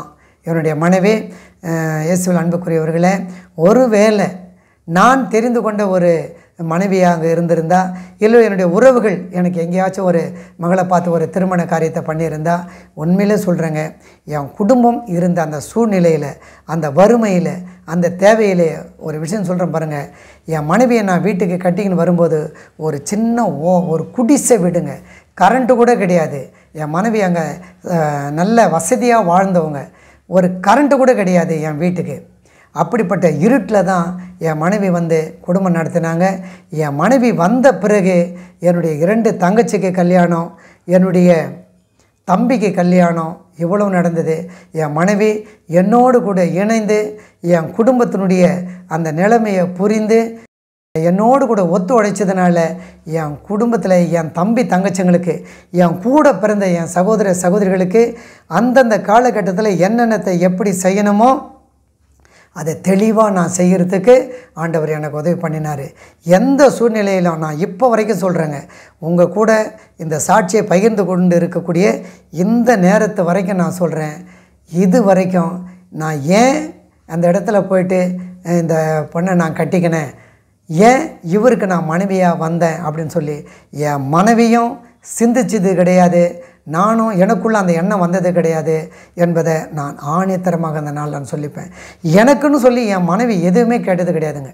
எனக்கு இது வேணும் அது வேணும் இது வரைக்கும் என் மனைவி கேட்டது கிடையாது. இல்லற வாழ்க்கையில் இறைவன் கடவுள் இயேசு கிறிஸ்து எங்களை அற்புதமாக வழி நடத்துகிறான். இன்னும் கூட சொல்கிறேன் பாருங்க, என் திருமணம் அந்த கோயம்புத்தூர் மெயின் சபையில் இம்மானுவேல் சிஎஸ்ஐ இம்மானுவேல் சபையில் என்னுடைய கல்யாணம் மிக நேர்த்தியாக நடந்துச்சு. இன்னும் சொல்ல போனால் நான் நடத்தியிருந்தால் கூட இப்படிப்பட்ட ஏழ்மையில் இருக்கிற எனக்கு போலீஸ் பேண்டு அணிவகுப்பு கூட பார்த்திங்கன்னா போலீஸ் காவல்துறை பேண்டு அணிவகுப்போடு தான் என்னுடைய கல்யாண ஊர்வலமே நடந்ததுங்க. ஏன்னு சொன்னால் என் மாமனாரும் இன்ஸ்பெக்டரு, என் மச்சானும் போலீஸு, அப்படிப்பட்ட அந்த போலீஸ் துறையில் இருந்ததுனால அந்த போலீஸ் அணிவகுப்பு பேண்டோடு கூட என்னுடைய திருமணம் காரியம் நடந்தது. இந்த திருமணத்துக்காக சென்னையிலிருந்து கோயம்புத்தூர் வந்த என்னுடைய சொந்தக்காரங்கள்லாம் அப்படியே அதிர்ச்சி ஆகிட்டாங்க. ஏன்னா இவனுக்கு இப்படி ஒரு திருமணம் நடக்குமா? இதுக்கெல்லாம் காரணம் என்ன தெரியுங்களா? நான் சத்தியத்தை தெரிஞ்சுக்கினேன். இயேசு கிறிஸ்து தான் தெய்வம், அவர் தான் மெய்யான தேவன் என்பதை நான் ஆழமாக தெரிஞ்சுக்கினதுனால, என்னுடைய பாவ அறிக்கை நான் பண்ணதுனால, நான் ரட்சிக்கப்பட்டதுனால இப்படிப்பட்ட அந்த காரியங்கள் அருமையாக அந்த திருமணம் எனக்கு நடந்ததுங்க. நானே போய் அந்த திருமணத்தை நடத்தியிருந்தால் கூட உண்மையிலே என்னால் நடத்தியிருக்க முடியாது. ஆண்டவர் அற்புதமாய் அந்த திருமணத்தை நடத்தி வைத்தார். அதற்கு பிறகு நான் என்னுடைய இல்லற வாழ்க்கையில் முதலாவதாக ஒரு பெண் குழந்தை பிறந்தது. என் மனைவி கோயம்புத்தூரில் இருந்தாங்க, நான் சென்னையில் இருந்தேன். அந்த பெண் குழந்தை பிறக்கும்போதே அது இறந்து பிறந்தது. அந்த செய்தி எனக்கு தெரிவிக்கப்பட்டுச்சு. நான் அப்போ ஆண்டவருடைய திட்டத்தை சத்தியத்தை நான் ஆழமாக அறிந்திருந்ததுனால நான் ஆண்டவர்கிட்ட சொன்னேன், அப்பா இது உம்முடைய சித்தம், எது நடந்தாலும் அதை நீங்கள் எனக்கு நன்மையாக நீங்கள் நடத்தி கொடுப்பீங்க, உம்முடைய சித்தத்துக்கு நான் ஒப்பு கொடுக்குறேன் அப்படின்னு சொல்லி இங்கேருந்து நான் போகிறதுக்குள்ளவே அந்த குழந்தைய வந்து அடக்கம் பண்ணிட்டாங்க. ஏன்னா அதுக்கு மேலே அதை வச்சுருக்கக்கூடாது அப்படின்னு சொல்லி டாக்டருங்க சொல்லிட்டாங்க. பரவாயில்ல, அதற்கு நான் ஆண்டவருக்கு நன்றி சொன்னேன். இப்போவும் சொல்கிறேன், கிறிஸ்துவில் அன்புக்குரியவர்களே, என் ஆண்டவர் இயேசு கிறிஸ்து எனக்கு மட்டும் இல்லைங்க, அவரை உறுதியாய் பற்றி கொள்ளுகிற யாவருக்கும் அவர் நன்மையான காரியங்களை செய்வார். தயவு செய்து இந்த இயேசு கிறிஸ்துவை நீங்கள் யாராக இருந்தாலும் நம்புங்க. அதற்கு பிறகு மீண்டுமாக எனக்கு ஒரு ஆண் மகனை ஆண்டவர் கொடுத்தார். 2 ஆண்டுகள் கழித்து மீண்டும் எனக்கு ஒரு பெண் குழந்தையை கொடுத்தார். என் பையன் பேர் பெஞ்சமின் ஃப்ராங்க்லின், என்னுடைய மகள் பேர் பியூலா பிரபாவதிங்க. இந்த 2 பிள்ளைங்களையும் நான் வளர்க்கும்படியாக ஏற்ற வேளையில் அந்த பிள்ளைகளை படிக்க வச்சு, ஏற்ற வேளையில் அந்த பிள்ளைகளுக்கு திருமணத்தை நடத்தும்படியான ஒரு மிகப்பெரிய பாக்கியத்தை ஆண்டவர் எனக்கு கொடுத்தாரு. அது மட்டும் இல்லைங்க, நீ உன் பிள்ளைகளின் பிள்ளைகளை காண்பாய் என்ற அந்த வேதத்தினுடைய அந்த ஆசீர்வாதத்தை நான் பார்க்கும்படியாக ஆண்டவர் எனக்கு கொடுத்தாருங்க. என்னுடைய பையனுக்கு 2 ஆண் பிள்ளைகள், என் மகளுக்கு ஒரு பையன் ஒரு பொண்ணுங்க. இன்னைய வரைக்கும் அவர்கள் கிறிஸ்து இயேசுக்குள்ளே அவங்க இருக்கிறாங்க. இதற்காக நீங்கள் அந்த பிள்ளைகள் இன்னும் ஆண்டவருக்குள்ளே வரணும் என்பதுக்காக நீங்கள் ஜெபம் பண்ணிங்க. கிறிஸ்து இயேசுவில் அன்புக்குரிய என் அன்பு சகோதர சகோதரிகளே, இந்த ஊழியத்தின் பாதைக்காக நீங்கள் அதிகமாக ஜெபம் பண்ணிங்க. அது மட்டும் இல்லைங்க, எங்களுடைய குடும்பத்தின் சார்பாக வாரத்தில் ஒரு நாள் என்னுடைய ஊழியத்தை உங்கள் கூட நான் பகிர்ந்து கொள்கிறேன். வாரத்தில் ஒரு நாள் இந்த மனநிலை பாதிக்கப்பட்டவங்களுக்கு நாங்கள் ஒரு ஆகாரம் கொடுக்குறோம். இதற்காக நாங்கள் யார் இடத்துலையும் போயிட்டு எந்த விதமான வெகுமதியும் கேட்குறதில்ல. ஆண்டவர் எனக்கு கொடுக்குற அந்த வருமானத்தின்படி நான் ஒரு சின்ன பிஸ்னஸ் பண்ணுறேன். அந்த வருமானத்தின்படி அதில் அப்படிப்பட்ட ஊழியத்தை நாங்கள் இன்னை வரைக்கும் செய்துகின்றிருக்கிறோம். அது மட்டும் இல்லைங்க, என் ஊழியத்தினுடைய ஒரு பகுதியாக கத்தோலிக்க கிறிஸ்தவர்களுக்கு நாங்கள் விவிலியத்தை நாங்கள் வாங்கி கொடுக்குறோம். கத்தோலிக்க கிறிஸ்தவர்களுக்கு நாங்கள் விவிலியத்தை வாங்கி கொடுக்குறோம். நீங்கள் பைபிள் படிங்க, விவிலியத்தை படிங்க. இந்த வேதாகமத்துக்கும் அந்த விவிலியத்துக்கும் எந்த விதமான வேறுபாடு கிடையாதுங்க. அதில் பியூர் உரைநடை தமிழில் இருக்கும். அந்த விவிலியத்தை நம்ம படிக்கும்போது இன்னும் தெளிவாக நமக்கு சத்தியம் புரியும். ஆகையினால அவர்களுக்கு அந்த விவிலியத்தை வாங்கி கொடுக்குற அந்த ஊழியத்தையும் நாங்கள் செய்து கொண்டு இருக்கிறோம். அது மட்டும் இல்லை, என் அன்பு சகோதர சகோதரிகளே, இப்படிப்பட்ட என்னுடைய வாழ்க்கையின் அனுபவத்தை, என் ஊழியத்தினுடைய அனுபவத்தை உங்களோடு கூட பகிர்ந்து கொள்ளும்படியான ஒரு பெரும் பாக்கியத்தை அருமையான டேனியல் ஐயா அவர்கள் இந்த நாளிலே எனக்கு ஏற்பாடு பண்ணி கொடுத்தாரு. இதற்கு மேலாக அவருடைய பிதாவினுடைய இயேசு கிறிஸ்துனுடைய என் தெய்வத்தினுடைய அநாதி தீர்மானம் இந்த நாளில் உங்களோடு கூட நான் அவருடைய வார்த்தைகளை பகிர்ந்து கொள்ளணும், என் சாட்சியை பகிர்ந்து கொள்ளணும் அப்படின்னு சொல்லி ஆண்டவர் எனக்கு கிருபை கொடுத்துருக்கிறார். என்னுடைய சாட்சியை இவ்வளோ நேரம் நீங்கள் கேட்டு இருக்கிறீங்க. என் சாட்சியை கேட்டு இருக்கிற உங்களுக்கு ஒரு தாழ்மையான வேண்டுகோள். நான் எதற்காக என்னுடைய பாவ வாழ்க்கையை, என்னுடைய அசிங்கத்தை இந்த நேரத்தில் உங்கள் மத்தியில் என்னுடைய ரட்சிப்பை எப்படி எதற்காக நான் பகிர்ந்து கொண்டேன்னா, என்னை போல ஒருத்தர் உங்கள் மத்தியில் நீங்கள் இருக்கிறீங்க. என்னை போல எத்தனையோ பேர் இருக்கிறீங்க. நீங்கள் வெளியில் வரணும், நீங்கள் ரட்சிக்கப்படணும். நீங்கள் எனக்கு ஆண்டவரிடத்தில் நாம் பெற்றுக்கொண்ட அந்த நன்மைகளை நீங்கள் பெற்றுக்கொள்ளணும். ஒன்று சொல்கிற நல்லா கவனிங்க கிறிஸ்து இயேசுவில் அன்புக்குரியவர்களே, எப்படி ஒரே வானம், ஒரே பூமி, ஒரே சூரியன், ஒரே சந்திரன், பெற்றெடுத்த பிள்ளைக்கு தகப்பன் எப்படி ஒருவனோ அதே போல் இந்த உலகத்துக்கு கடவுள் ஒருத்தர் தான். அந்த கடவுள் யார்? அவர் தான் ஆண்டவராகிய இயேசு கிறிஸ்து. இயேசுவில் அன்புக்குரியவர்களே, இந்த இயேசு கிறிஸ்து அவர் பேசுகிற தெய்வம். அவர் பேசுகிற தெய்வம். இந்த உலகத்தில் எந்த மனிதனும் எந்த மகாத்மாவும் சொல்ல முடியாத வார்த்தைகளை இந்த இயேசு சொல்கிறாரு. வருத்தப்பட்டு பாவ பாரம் சுமக்கிறவர்களே, நீங்கள் எல்லாரும் என்னிடத்தில் வாங்கன்னு சொல்கிறாரு. என் நாமத்தினால நீ எதை கேட்டாலும் நான் அதை செய்வேன்னு சொல்கிறாருங்க. இந்த இயேசு கிறிஸ்து அவர் பேசுகிற தெய்வம், அவர் அரவணைக்கிற தெய்வம், அவர் அன்பு செய்கிற தெய்வம், அவர் உயிர்ப்பிக்கிற தெய்வம், அவர் உயிர் கொடுக்கிற தெய்வம். இந்த இயேசுவை நீங்கள் நம்புங்க. இயேசுவில் அன்புக்குரியவர்களே, ஆண்டவராகிய இயேசு சொல்லுகிறார், என் மகனே, என் மகளே என்று என்னையும் உன்னையும் மார்போடு அணைக்கிற ஒரு தெய்வம், ஒரு கடவுள் இந்த உலகத்தில் இருக்கிறாருன்னு சொன்னால் அது ஆண்டவராகிய இயேசு கிறிஸ்து மட்டும்தான். கிறிஸ்துவில் பிரியமானவர்களே, கணவனுடைய அன்பு ஒரு நாள் காணாமல் போயிடும். மனைவனுடைய அன்பு ஒரு நாள் மறைந்து போயிடும். பெற்றெடுத்த பிள்ளைகளின் அன்பு ஒரு நாள் இல்லாமல் போயிடும்.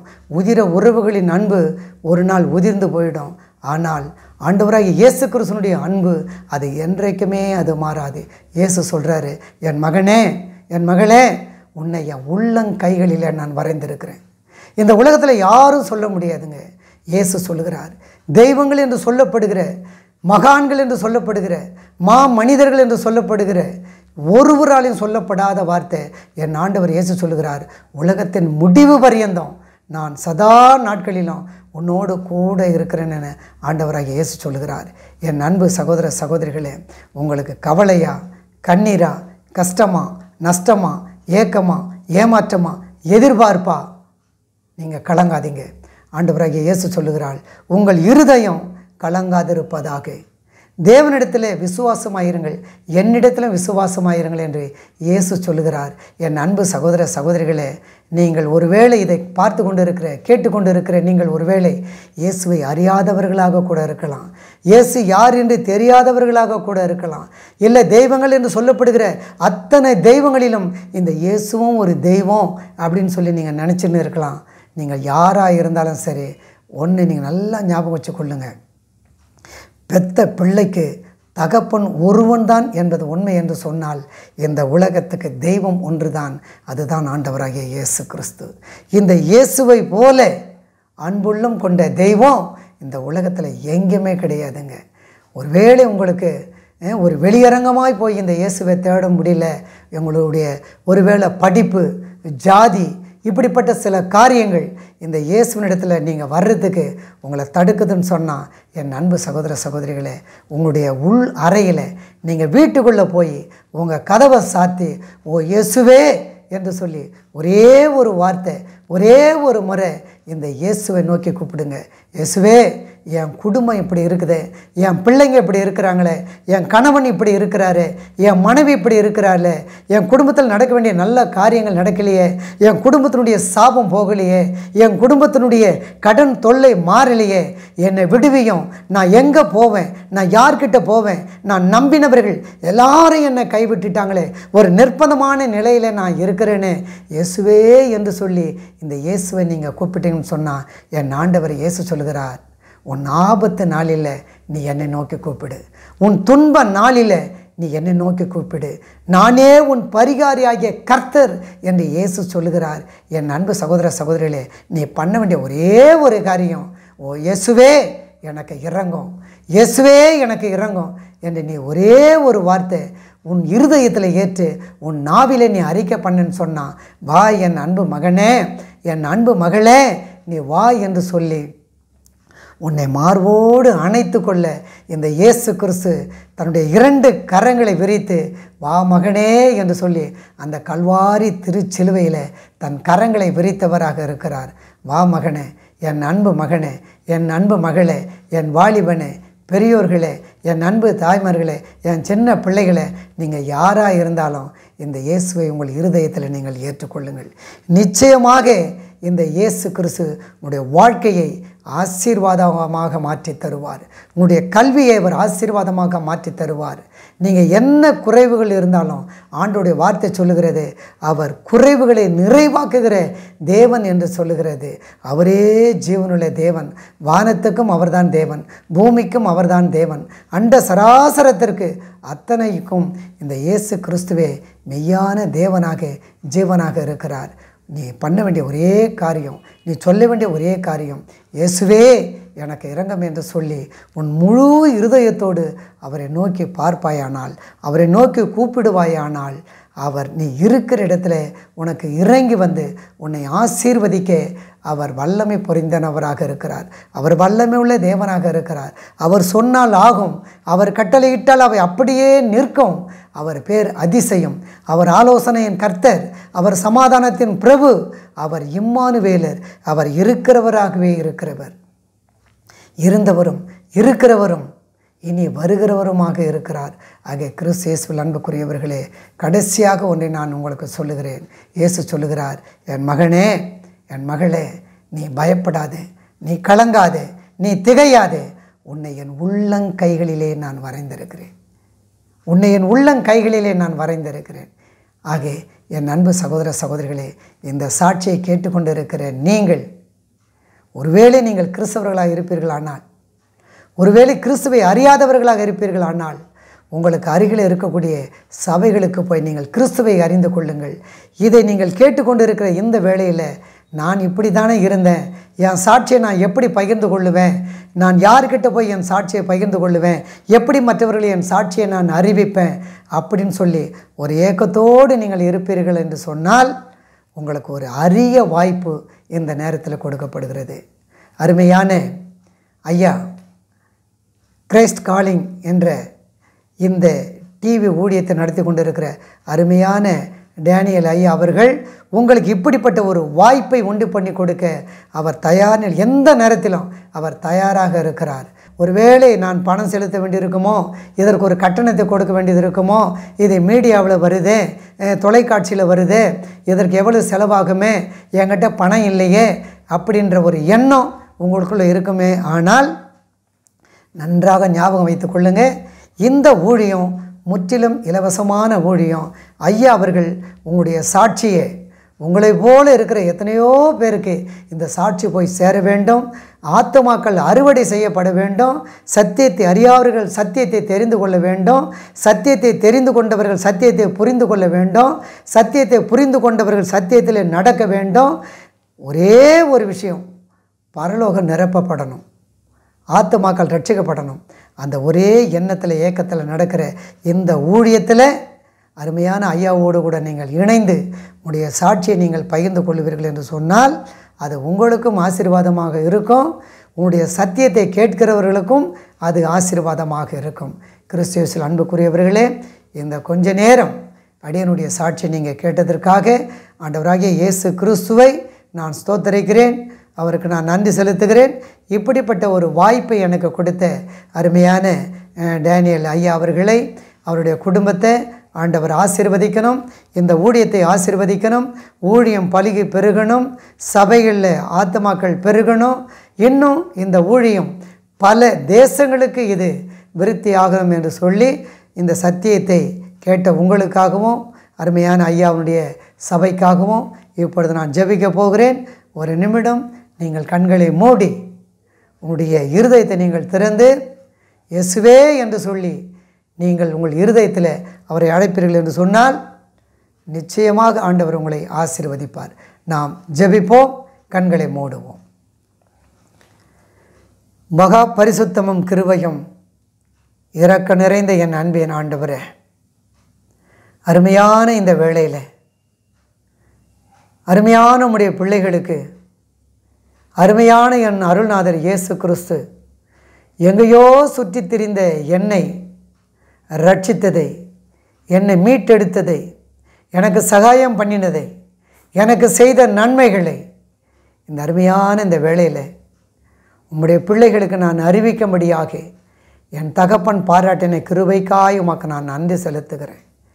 என் அன்பு தகப்பனே, இந்த காணொளி மூலமாக இந்த சத்தியத்தை கேட்டுக்கொண்டிருந்த ஒவ்வொரு பிள்ளைகளுடைய இருதயங்களில் நீங்கள் பேசுங்க சுவாமி. எத்தனையோ தெய்வங்களில் இந்த இயேசுவும் ஒரு தெய்வம் அப்படின்னு நினைச்சுக்கின்னு இருக்கிறவர்களுக்கு ஒரு புரிந்து கொள்ளுதலை நீங்கள் கொடுங்க சுவாமி. நானும் கிறிஸ்தவன்தான், கிறிஸ்துவை பின்பற்றுகிறேன் என்று சொல்லுகிறவர்களுக்கு அந்த சத்தியத்தை புரிந்து அறிந்து தெளிந்து பரிசுத்தத்தில் ஜீவிக்க நீர் உதவி செய்யும்படியாய் நான் ஜெபிக்கிறேன். உம்மை அறியாத ஜனங்கள் உம்மை அறிந்து கொள்ளட்டும். உம்மை புரியாத ஜனங்கள் உம்மை புரிந்து கொள்ளட்டும் சுவாமி. நீங்கள் ஆசீர்வதிங்க. இந்த டிவி சேனலை உம்முடைய கரத்தில் கொடுக்கிற இதனுடைய இயக்குனர் ஐயா டேனியல் ஐயாவை உம்முடைய பொறுப்பாதத்தில் வைக்கிறேன். அவருடைய குடும்பத்தை வைக்கிறேன். திருச்சபையை வைக்கிறேன். சபையின் விசுவாசிகளை வைக்கிறேன். ஆசீர்வதிப்பீராக. நீர் ஆசீர்வதிப்பீராக. தேவைகளை சந்திப்பீராக. உம்முடைய பிரசன்னம் இறங்குவதாக. இந்த நாளில் உம்முடைய பிள்ளைகளுக்காக என்னுடைய ஆண்டவரே சாட்சியை நான் அறிவித்து உமது பிள்ளைகளுக்காக ஜெபிக்கிற அடியேனுடைய குடும்பத்தை உம்முடைய பொறுப்பாதத்தில் வைக்கிறேன். இருளின் கிரியைகள் எந்த விதத்திலும் ஆண்டவரே தகப்பனே என்னை தொடாதபடி தொடராதபடி, குடும்பத்தை தொடாதபடி தொடராதபடி, ஆண்டவரே இந்த ஊழியத்தையும் ஆண்டவரே என் தகப்பனே என் குடும்பத்தையும் அருமையான ஐயாவுடைய திருச்சபையையும் இந்த சத்தியத்தை கேட்ட ஒவ்வொருவரையும் உம்முடைய பரிசுத்த இரத்தத்தினாலே நீர் வேலையடித்து பாதுகாத்து கொள்ளும்படியாய் என் அருள்நாதர் இயேசு கிறிஸ்துடைய கல்வாரி திருச்சிலுவையின் பலிபீடத்தில் வைத்து நான் ஜெபிக்கிறேன். தேவ கிருபையும் தேவ சமாதானமும் எங்கள் ஒவ்வொருவரையும் ஆண்டு ஆளுகை செய்யட்டும். இயேசு கிறிஸ்துவின் இன்ப நாமத்திலே ஜெபிக்கிறேன் என் ஜீவனுள்ள நல்ல பிதாவே. ஆமென், ஆமென். அன்பார்ந்த கிரைஸ்ட் காலிங் டிவி நேயர்களே, மேலும் இது போன்ற உங்களுடைய சாட்சிகளை எங்களுடைய சேனலில் கொடுக்க விருப்பமுள்ளவர்கள் எங்களை தொடர்பு கொள்ளுங்கள். தொடர்புக்கு 7200713563. கர்த்தர் தாமே உங்களை ஆசீர்வதிப்பாராக. ஆமேன்.